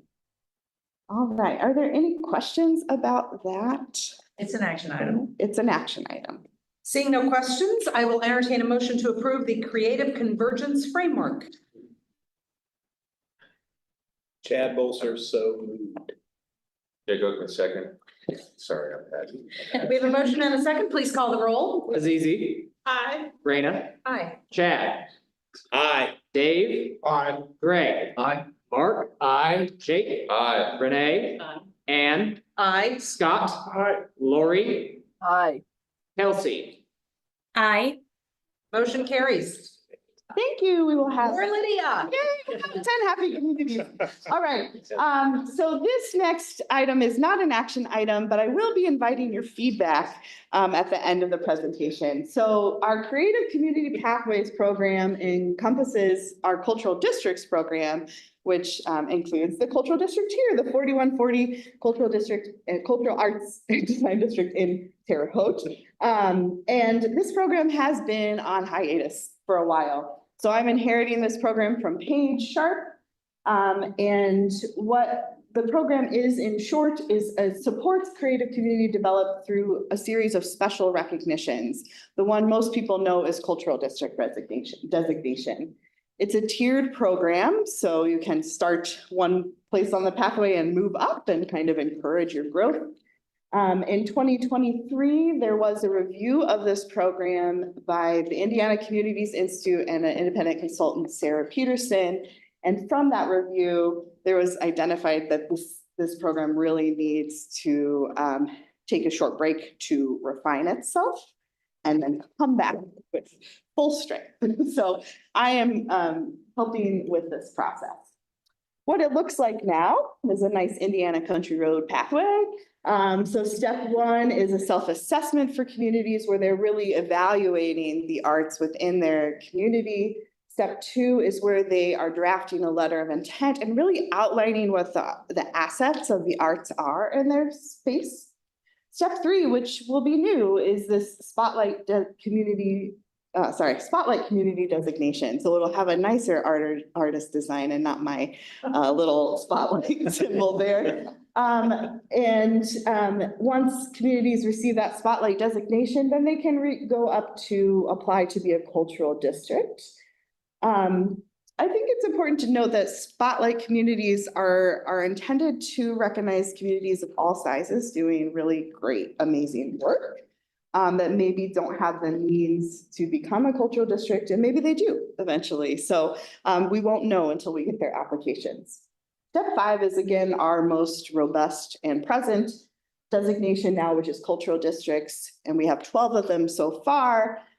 Because it's been on hiatus, we have a waiting list of communities that are contacting me and asking, when is this opening, so that I can write it into my strategic plan, which is beautiful. That's what we want to happen.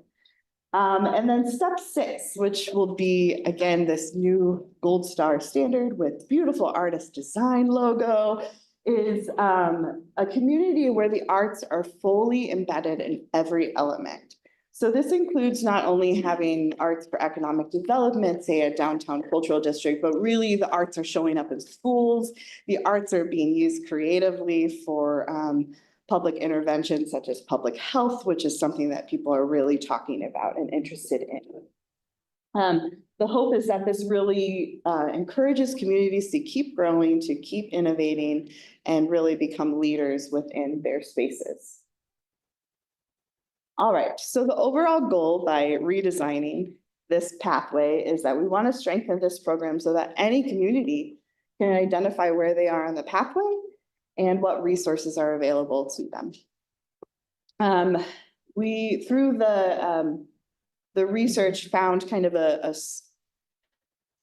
few themes that came up, and one is the structure of the pathway itself.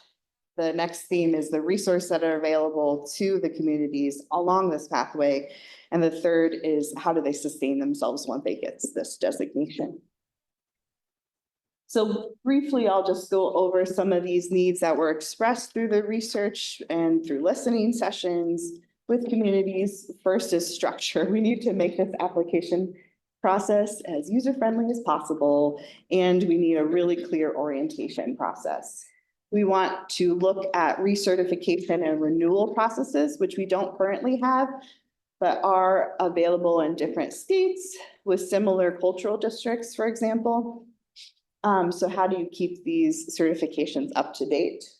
We want to really look at the spotlight community designation and the creative community designations as opportunities for people. And then we really want to emphasize the value of planning, so strategic planning, and this really aligns with some of the other awesome initiatives that are happening around the state now. Other expressed needs were resources available to communities along this pathway. So a resource toolkit is something we can do and can be available for folks. They want some site visits and possible office hours with Indiana Arts Commission staff so that we're open and available to people to talk to. A big request was destination marketing assistance. So we have a really wonderful comms team who's already done some great work developing kind of branded items for folks. So then we're also hoping to connect them with their local county tourism offices and so on, maybe even beyond Indiana. Wouldn't that be cool? And then again, explore some of these wonderful and important initiatives, such as the role that creative communities can play in public health and well-being. And then finally, we need to think about sustainability for these communities. So a big request, especially from cultural districts, was teach us how to use the arts in economic, community, and tourism development. So that's why Creative Convergence, which I just presented on, is a really important tool for this program.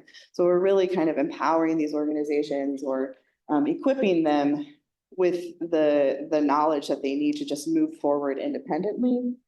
There has been some interest in a peer mentorship model. So for newer communities to learn from communities that are already proving a lot of, have been successful in, say, establishing a 1% for the Arts program. What I've heard from folks is that they would love to learn from others, and then it also helps communities be their best selves. Is the quote I heard from Bloomington about this kind of encourages us to keep moving. We want to help establish a fundraising toolkit. So beyond sources with the Indiana Arts Commission, we can do a great job in providing stories and data that can help make the case. You're getting some background. I know. Yeah. They're excited. Love party. Okay. With that fundraising toolkit, we can help connect these communities to resources outside of Indiana Arts Commission. And another request is just some help in developing partnerships within their respective cities or towns. So in particular, this was with local government. So how can we help these communities make sure that their local mayor knows how important the arts are to them? I love the party music here. And so it's a lot. There's a lot to do on this big pathway. So I've kind of identified a few things to prioritize. First and foremost, we need to make sure we're aligning with our strategic framework and making sure that our work is kind of sitting into the organizational goals. We want to organize this pathway to be user-friendly. I'm all about user-friendliness coming from the access world.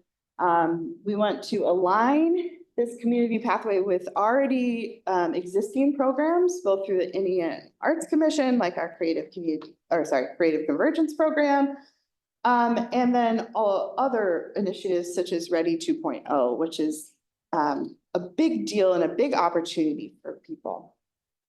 We want to start with relaunching cultural districts first, again, because it's the program that's already most well established. It's the program that already has a waiting list. So we're starting with that one. And then we're moving towards the Spotlight and Creative Community designation, because that will give us recognition opportunities that are inclusive to all community sizes and really encourage strengthening of the arts.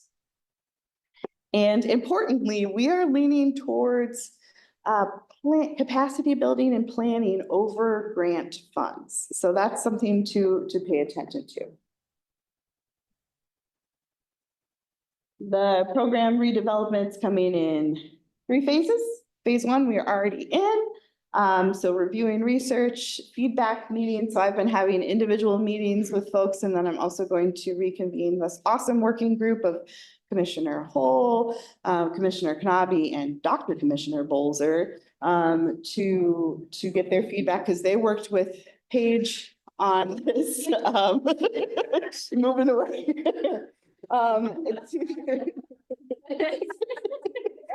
To really do a lot of the internal work and initial work. Working on internal preparation. So I'm really lucky. We have such an awesome team here. Connie and Gwendolyn have already met with me brainstorming about branding. Eric is pulling some good new data for cultural districts, so we know what the impact is. So we have a really awesome team working on this in different ways. And then the hope is to present the revised framework in December QBM. Phase 2, again, we're going to start with launching the cultural districts application with a funding change. Previously, we were giving $5,000 to cultural districts to use for arts planning, strategic planning, case building, and so on. We are looking at how to revise that funding model. And that's to be determined how it will be revised. And to develop the criteria and incentives for Spotlight communities and creative communities. So is it just a designation, or what does it come with, and what does that designation mean is really important. And then phase 3, we will launch those two new designations, again, leading on this entire package. So now I invite your feedback on this process. I've written a few prompt questions in case that helps you, but based on your own interactions all around the state, do you feel like we're on the right track by leaning towards planning and capacity building over funding and grants? Okay. And I will tell you, we had a conversation last night with the Ready grants. I am so tired of when they put the wonderful picture of the new building that we're, or whatever we're going to do in the newspaper and on our radio and television stations. And you look at this wonderful facility that we're going to add to the stock of our community. And when you look at the picture, the artist rendering has jugglers and people singing and dancing and people drawing art and beautiful public murals, and they're never in the proposal. It's always just the cinder blocks. This is a wonderful way to remind, as our communities try to do those types of developments or given these opportunities, to remember us, to remember inclusion of the arts and that, because you know, all I do over and over and say, how do you think that crap's gonna get there? I mean, it's not, you know, they're gonna build that building will be pretty. Yeah. But it's, the jugglers ain't coming. We fund them or figure a way to include that in planning. Yeah. And I'm so glad that we're heading back to some of these roads where we can help communities do that. Thank you. Yeah, they've got to go to juggling school for that. Thank you. No, thank you for that. That's right. Thank you. And is there anybody missing or anything? Yeah. Yeah, let me add, should I say Dave Heiss? Dave Heiss. I just come, I think I'm thrilled that we're looking at this. You've done a great job. I love the pathway idea. You know, a couple of things that I think is the recertification is absolutely needed. But I think we really need to, and the idea of going beyond culture districts to community, whatever they were. You know, I think is a great designation to get the districts working with themselves. The point though, on resources available beyond the IAC, I think that's a really key point. Because I think the culture districts that we have right now are all going, well, great, this is great, but what's it mean? And so, you know, we are giving some funding, I get that, but making that more significant, I think that there are a number of culture districts, at least ones I'm familiar with, that it's a lot of pride locally.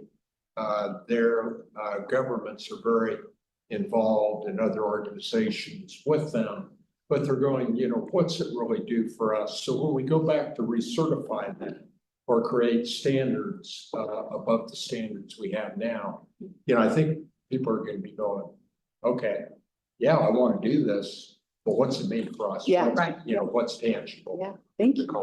Thank you for that. I know in some other states, organizations use their designations to apply for federal support as well. But there are so many opportunities within communities as well. So thank you for bringing that up. Thank you. Any other? Raina speaking. Yeah. Pictures of you all. For your first question, I do think leaning toward planning over funding makes a lot of sense.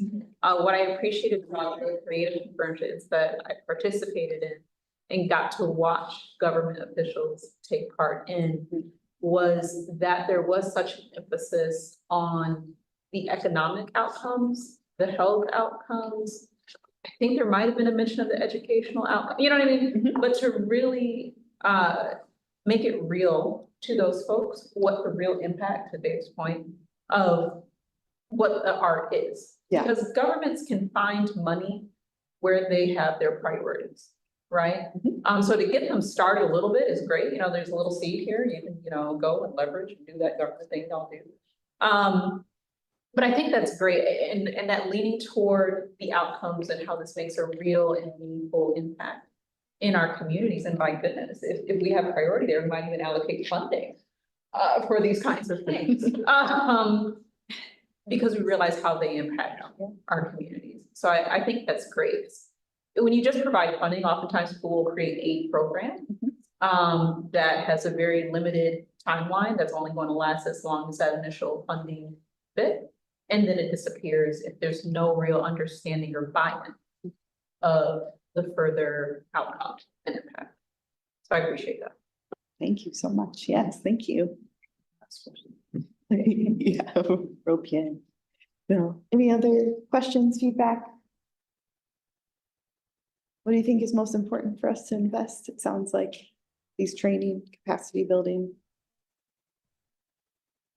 And just the understanding and awareness. And understanding and awareness, really knowing the impact that the arts are having and making sure the arts are included in the planning process. So it's not just magically appearing out of nowhere. Maybe we should show them renderings with and without the juggler. This is your community without arts, right? Yeah. It's actually not a bad idea. A campaign across the entire state that, just two pictures, pick one. Where you want to be. Honestly. Where you, yeah, it's not a bad idea at all. Marketing and just saying, yeah. Well, I know some folks are introverts or need time for ideas to marinate, so please also feel free to reach out to me. I'd be happy to set up one-on-ones with you all, and you can email me. That's my cell number, so you can even text me if you want to, and ideas come up. So, yeah, thank you so much. Thank you. Next up, Jordan, with the fiscal year 25 network and community framework. Good morning, everybody. Good morning. So just a little table setting. This month marks a year since we started on our artist needs assessment endeavors. And so it was this month that we started in Indianapolis with our pilot. And I just want to thank Eric for his collaboration in that effort, as well as our entire office for their help in all of that. It was really fun to do. However, in March of this year, we kind of presented to you, or Eric presented to you, the survey results of the subsequent survey that we had after those 11 listening sessions. And so we presented that feedback, and that feedback then led me to co-design a few programs with Dr. Elaine Brogan-Luttrell. And I presented that to you all in June. It was 2 suites focusing on community development and business development, with 3 programs in each suite for a total of 6 programs that will roll out in the next 3 years. And so we're going to dive into those frameworks now. But one quick reminder that OnRamp will be on pause for the next calendar year. We're going to evaluate the program, focusing on logistics, program production, and artist engagement overall. We're going to put out a request for qualifications for some consultants to help us with that. We'll focus on that in the next QBM presentation. But these are the frameworks for the first 2 programs that will roll out this fiscal year. So first, the network and community framework. So we've actually named it officially the Work in Progress Exchange Labs. And so the overview is that it is micro support groups for individuals to be able to network with one another, with a group leader who is an expert artist or arts administrator in their community. It's a very simple agenda format. It is designed that way so that the full formality and structure of the program is not overwhelming to the artists, that they really have the time to just do that network with one another. So the target areas and districts. So we've connected with the Indiana Economic Development Center and ISBDC.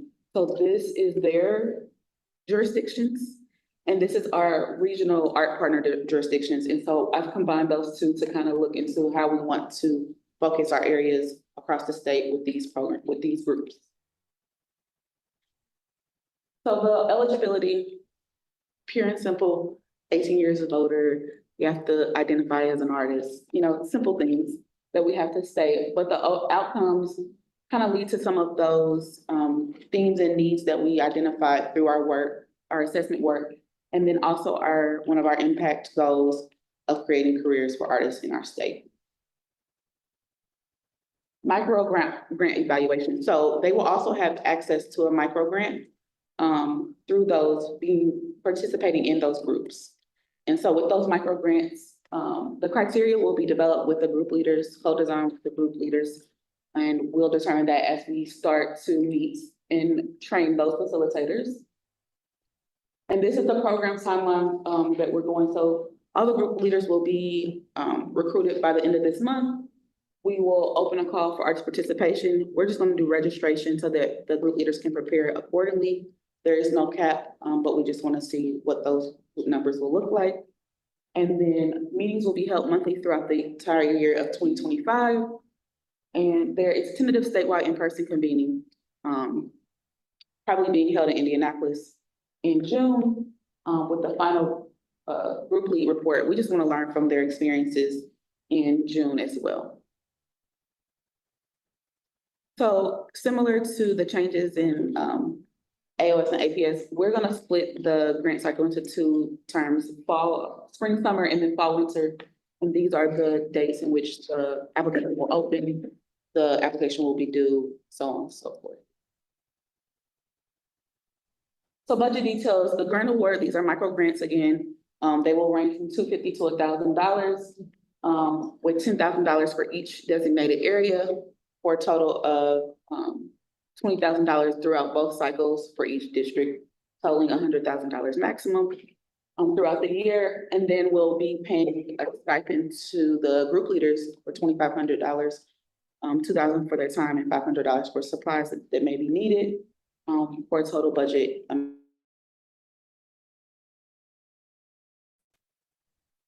Any questions on that framework? That's the action item as well for approval. Any questions? Hearing none, I will entertain a motion to approve the fiscal year 25 network and community framework. So approved. Greg Hall. Thank you, Greg. Lori, second. We have a motion and a second. Please call the roll. Azizi, Aye. Raina, Aye. Chad, Aye. Dave, Aye. Greg, Aye. Mark, Aye. Jake has stepped out, Renee, Aye. Anne, Aye. Scott, Aye. Lori, Aye. Kelsey. Aye. Thank you. Motion carries. Next up, again, the creative business strategy program framework. Yes, so that first framework was out of the community series, and this is out of the business series. So we're taking the one program out of each suite, rolling out in each year. So with the Creative Business Strategy series, this is a 6-week virtual workshop that will kind of get existing either directly artistic businesses or they support artistic endeavors, businesses out of the mud. So that's why I put that little part there. And then it just highlights the importance of discipline and goal setting for businesses who are already established, but kind of need a reminder of how to get things going. So program goals, this will be a cohort model as well for 15 established business owners, 6-week course with the 4 week of virtual meetings and then 2 weeks of one-on-one mentoring with Dr. Elaine Grove-Luttrell. And then we will use Thinkific and Zoom. Thinkific is a platform that is a virtual learning platform that Elaine uses for her other workshops. And then a full curriculum will be designed by her as well. So again, this is just a breakdown of which of the curriculum topics will be throughout each of the 4 weeks, and then those 1-month check-ins and 3-month check-ins as well. Again, program eligibility, simple things. Are you an artist? Are you a business owner? And then we're also asking that they have been in their creative career for 2 to 7 years. Again, that's just the minimum. We want to kind of target people who are more established in their careers. And these are the artistic disciplines as well. So the business itself needs to be operating for at least 5 to 10 years. Again, we want them to be established. And they will also provide proof of consistent profitability. Again, we want to see that they're already doing the work. This is not a continuation of on-ramp where we're trying to teach the basics of business. We're trying to move them forward in their endeavors already.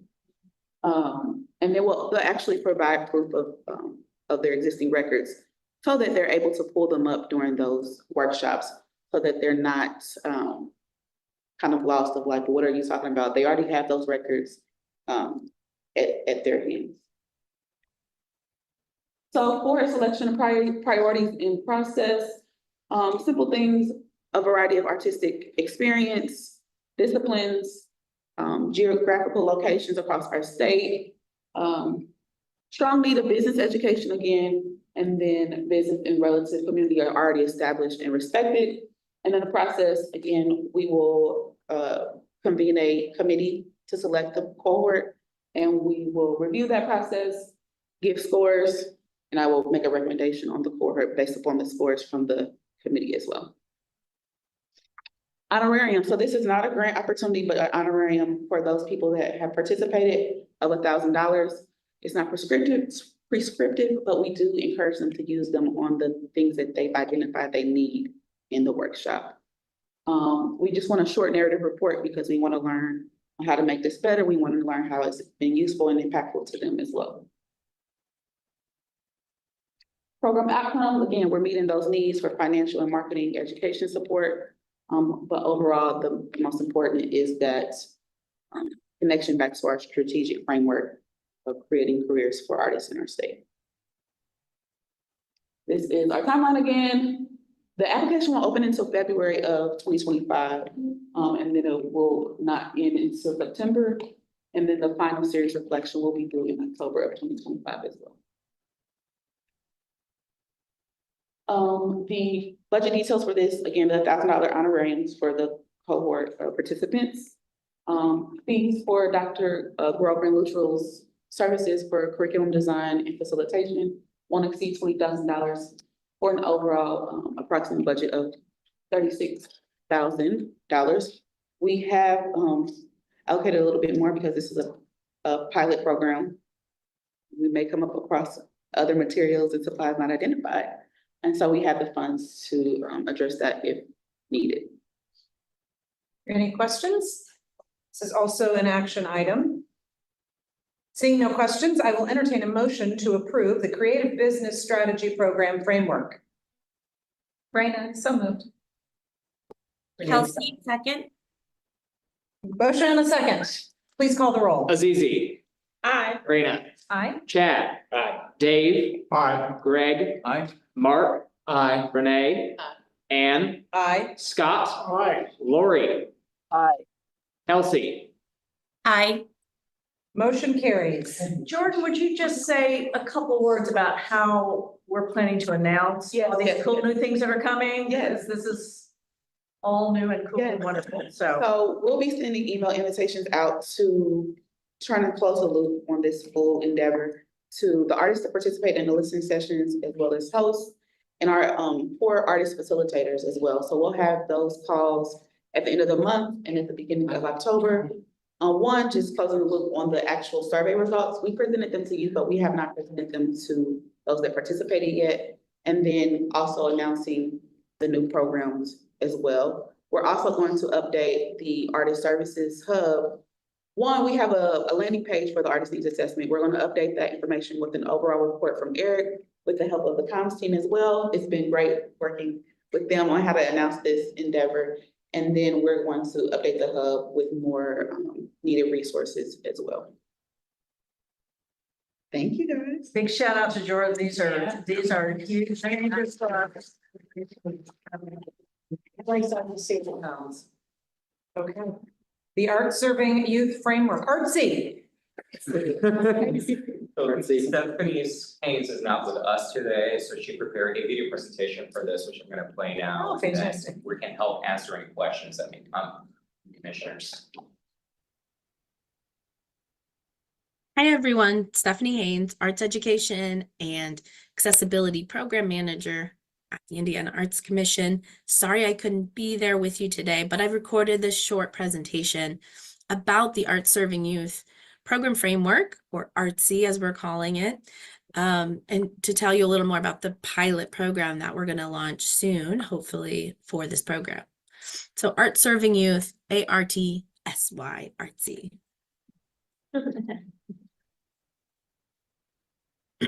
So this is a program that is focused on out of school time. So after school hours, summertime, and other breaks like spring break and fall break, when community centers are open to accept students who don't have access to school. So the funding is for projects that happen during that time in these community centers. The community centers are, in this case, in this year, in this pilot phase, we are narrowing the eligibility to community sites have already been selected by the Indiana Department of Education as what's called a 21st Century Community Learning Center. So 21st CCLC, as it's also called, acronym, is a program of the federal government through the state government in which community centers that provide art out of school time programs apply to the state. And then the state, through a very rigorous process, selects these sites on an ongoing basis. And the criteria to be selected for the 21st Century Community Learning Centers includes the fact that the demographics and the location that the community center serves is high needs, is, school districts in that area have high free and reduced lunch, student socioeconomic status meets a certain threshold, all of those things that are already vetted by the 21st Century Community Learning Center program. We now have access to this pool of applicants who we already know are reaching high needs groups of students.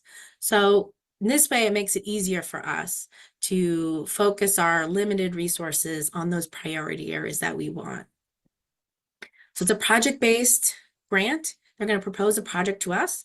It's going to be arts learning, hands-on. The students are going to learn new things, new understandings, or new skills through the projects. And in the projects, we will be requiring that there is an artist or arts organization that is compensated through the project, right? So they reach out into the community and find an arts partner, whether it's an individual artist or an arts organization, and they engage them in this process to create the project. The strategic impact that the IAC has connected to this is that new populations of Hoosiers experience meaningful learning in and engagement with arts and creativity. So as I kind of mentioned at the previous QBM, we have this portfolio of arts learning at the IAC, and we already have in-school programming with the Fellowship for Creative Teaching and formerly PACE. So our arts integration piece is integrated into the school day. We have community-based learning, which is for older adults through our Lifelong Arts Indiana out in the community. We have lots of projects happening. And now we're stretching into the out-of-school time, which is kind of a lovely combination of both. It's in the community at community sites. Sometimes it's YMCAs, Boys and Girls Clubs. Sometimes it's school corporations that run their own out-of-school time programming. So it's in the community, but it's K through 12 arts learning. So it's kind of the best of both. As we're developing this pilot program, I just want to mention that there is a lot of research out there that supports out of school time as a highly impactful time to reach students and to engage students in learning and enrichment that will then carry over into other areas of their lives, growing academically, socially, and with their mental health. So there is research around this and why this is the direction we want to focus our, again, limited resources. We're looking at implementing this fall. We would open applications. I was able to meet with a group of the 21st Century Community Learning Centers already this summer. They are very excited and engaged at this idea of bringing more arts to their sites and to their students. They say their students love it. And so I am anticipating this being a highly competitive process. In this pilot phase, we're only planning to fund a small group to test the idea out and find the impacts. So we're looking at 5 to 10 grants in a range of $5,000 to $10,000. No notable changes as it's a new program, but I do want to note that evaluation is going to be a key component of this as we're talking about it being a pilot program. We want to continually assess and check in with the grantees and the applicants on how the program's going, how we could tailor it better to the target audience in the future. The Indiana Department of Education is a partner on this. They're a thought partner as we've develop this framework and the guidelines. They're helping us guide that and helping connect us with the community of 21st Century Community Learning Centers. They will also help serve on the panel as we approve these, and they will be also helping develop as we move forward what the next iteration looks like. The Department of Education is not providing funding in this year, but there is potential in the future for matching funding.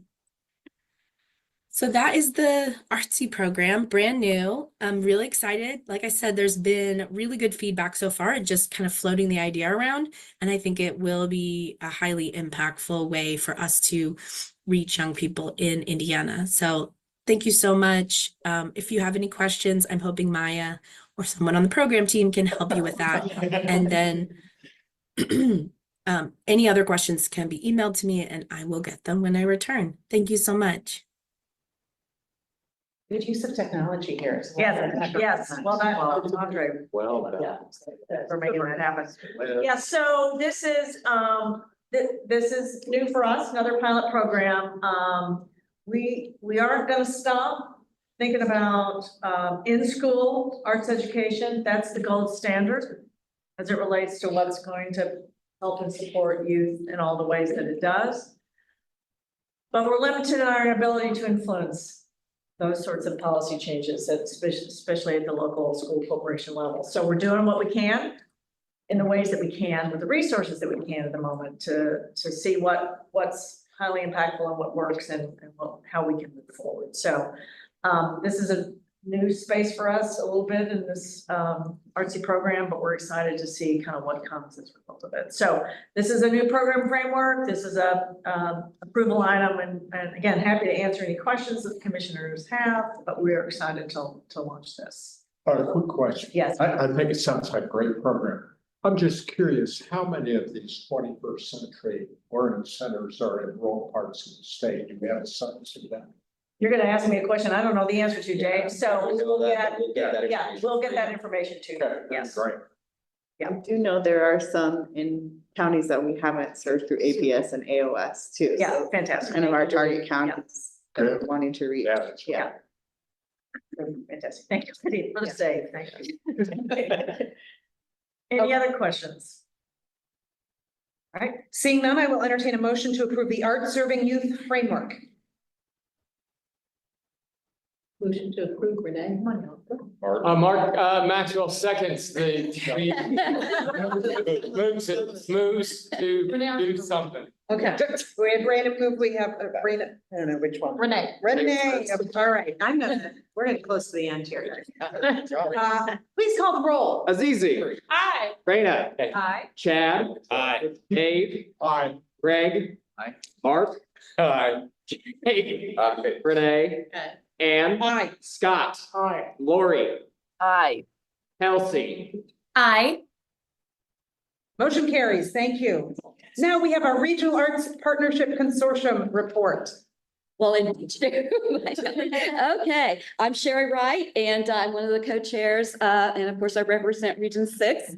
And I sure hope you've had a really good time in Terre Haute and you continue for the rest of your stay, whatever you may be doing the rest of the day, that you continue to have a great time. And we are just delighted. I'm just tickled pink that you're here. I love my community. I work hard for the arts with our cultural district, and we couldn't do any of it without you, so thank you, thank you, thank you. The very first thing I want to do before I give my very short report, I promise, is if you didn't get a chance to meet Lainey Meese, if you haven't met Lainey Meese in your lifetime, I have known Lainey Meese forever and ever.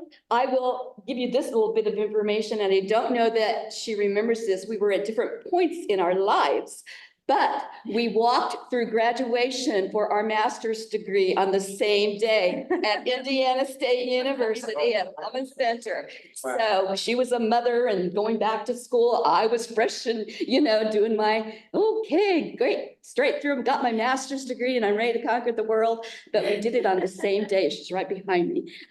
Anyway, she's a lifelong supporter of the arts in our community. And you can see her and her husband, her late husband's mark all over our community. But even more importantly, she's a former commissioner. And so she sat in your seats a couple of years ago or so. So, and I'm so happy she's here today. And she's learned a lot about what, the Arts Commission is up to today, as opposed to when she was with it. And I know it's changed a lot because she kept saying, now what's this? What's this? And, and so it's exciting. And it's always exciting. So I'm going to just give you a very quick update. What I'm going to tell you is the RAPs are currently on hiatus. We are not meeting for the entire month of September. And that's great. We'll resume our biweekly Zoom meetings in October. And we'll be doing it without our Paige, but we've got great staff that are stepping in, and we'll miss Paige greatly. I've known Paige forever and ever. And so we salute her years of service for sure. all of the reps. And we tried to put together a nice little, notes from all of us for her as she left the commission. What we're using our hiatus for is to kind of digest and go over some of the changes that are coming up to the programs that are very near and dear to our hearts, being the Arts Organization Support Grants and the Arts Project Support Grants. At our August 22 meeting, we had the opportunity to review the AOS and APS fiscal 26 frameworks, as you have gotten to do today, and that you are in support of. Thank you very much. And we were obviously particularly focused to the changes in both of those programs, because those changes directly affect those of us who are administrating that program. I believe the partners were, as a whole, in agreement with all the changes and look forward to the outcome of having 2 arts project support grant deadlines coming up.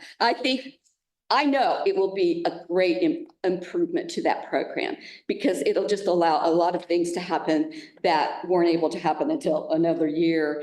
And so I think it'll be a significant good change. And so thank you for your support of that.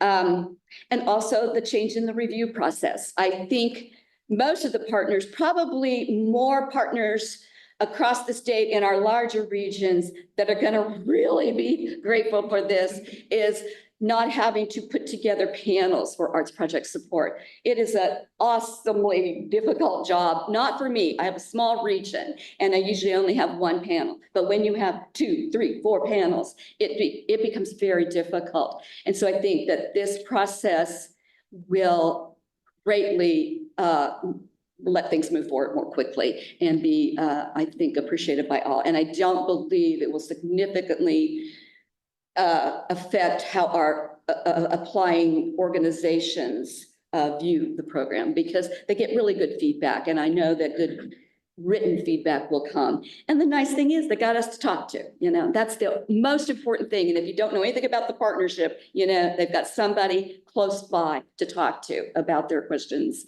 and concerns. So what we're looking forward to at our December 5th meeting in person in Indianapolis is that we're having a boot camp that's going to allow for some training and some more details. And then we'll have the new guidelines for both programs. And so we'll be working with the IC staff and that should be really good outcomes for all of us, I think. Maya provided all of us with the draft of the professional services agreement at that same August 22 meeting for the Regional Arts Partnership. And at this point, I think all partners were very satisfied with what those continued expectations are and our duties. And so we thank you for those and sharing them out. As always, this is so important for all of us across the state, whether we're the partners or whether we're the grantees, is that we appreciate the transparency of the Indiana Arts Commission. We appreciate their support of our work in our respective regions and the opportunity to better serve all of those organizations, all of those people in our regions through financial support. And believe me, that's important to a small organization like ours. So important. So the financial support, the opportunities for strengthening our professional development and our best practices is so important.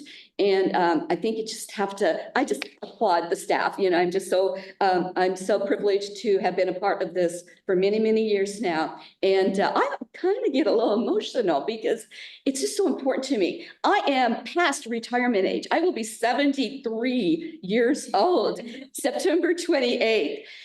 And I don't want to retire because I don't want to leave this wonderful, exciting job of serving those people in our region, those artists, the arts organizations, the arts providers. It's been the blood force that drives me forward, other than my grandchildren. And so I just always want you to know how appreciative we are and how privileged we are and how meaningful the arts are in our community and across the state.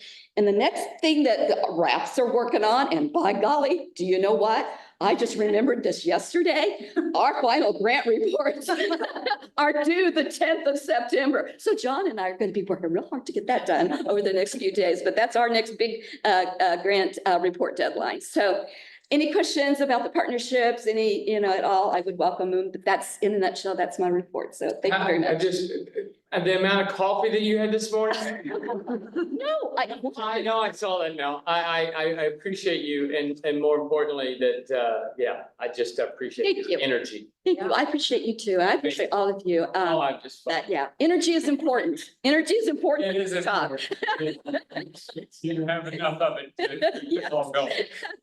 Good. Okay, thank you, Mark. Well, Wishing you an early happy birthday. Yes. Thank you for that report, Sherry. Sure enough. Your Thank you. enthusiasm and commitment. We don't have any consent agenda items that have been moved to the full agenda, and next up is old business and new business. Go to the next slide so I can remember what we're doing. Okay, yes, sorry, last minute change here. So first want to thank the Swope Arts Museum for hosting us last night. The reception was fantastic. Big thanks to Sherry and John Robertson, who was here earlier from Arts Ileana, who have helped with all the logistics of this time that we've had in Terre Haute, which there's something in the water here in Terre Haute because this has been kind of a pretty fabulous meeting and time here.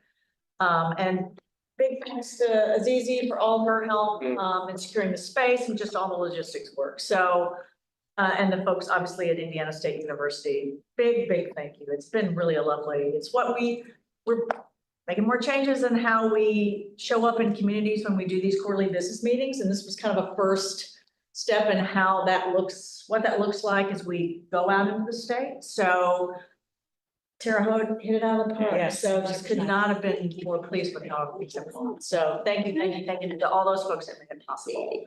And then wanted to share, wanted to make public something that you as commissioners and of course the staff know that Paige Sharp, for a long time Deputy Director of Programs, left the agency at the end of August after almost 11 years with state government and the Indiana Arts Commission to go off and pursue other creative opportunities. We could not have this public meeting without acknowledging all her contributions to the agency, the staff, the arts across the state, all the networks and connections she made. And so thanks to her in absentia. And also just to say, the work with the arts in the state to go on, that position is posted. And we will be eagerly searching for replacement director of programs. So anyway, but big thanks to Paige and for her work. Great, thank you. I have And- one more update too. One more update. One yes. more update as always. I believe at the March QVM, we talked about updating the commissioner handbook. While we're not jugglers, we're dealing with a lot of the things. Austin and I are gonna be working on that and we're gonna be coming over to you all in the December QVM. As a reminder, there is a study group composed of Commissioner Dave Heiss, Jake Oatman, and Nancy Stewart, and we'll be communicating with you over this fall about the changes. We have those changes done. We just want to make sure to consult with you all and have your opinion before we present at the December QVM. So making sure that we haven't forgotten about that. Great, thank you. Any other business to come before the commission? I will entertain a motion to adjourn. Jake Oatman, so moved. Second, It's easy to second. all those in favor signify by saying aye. We are at 11:41. Thank you. No,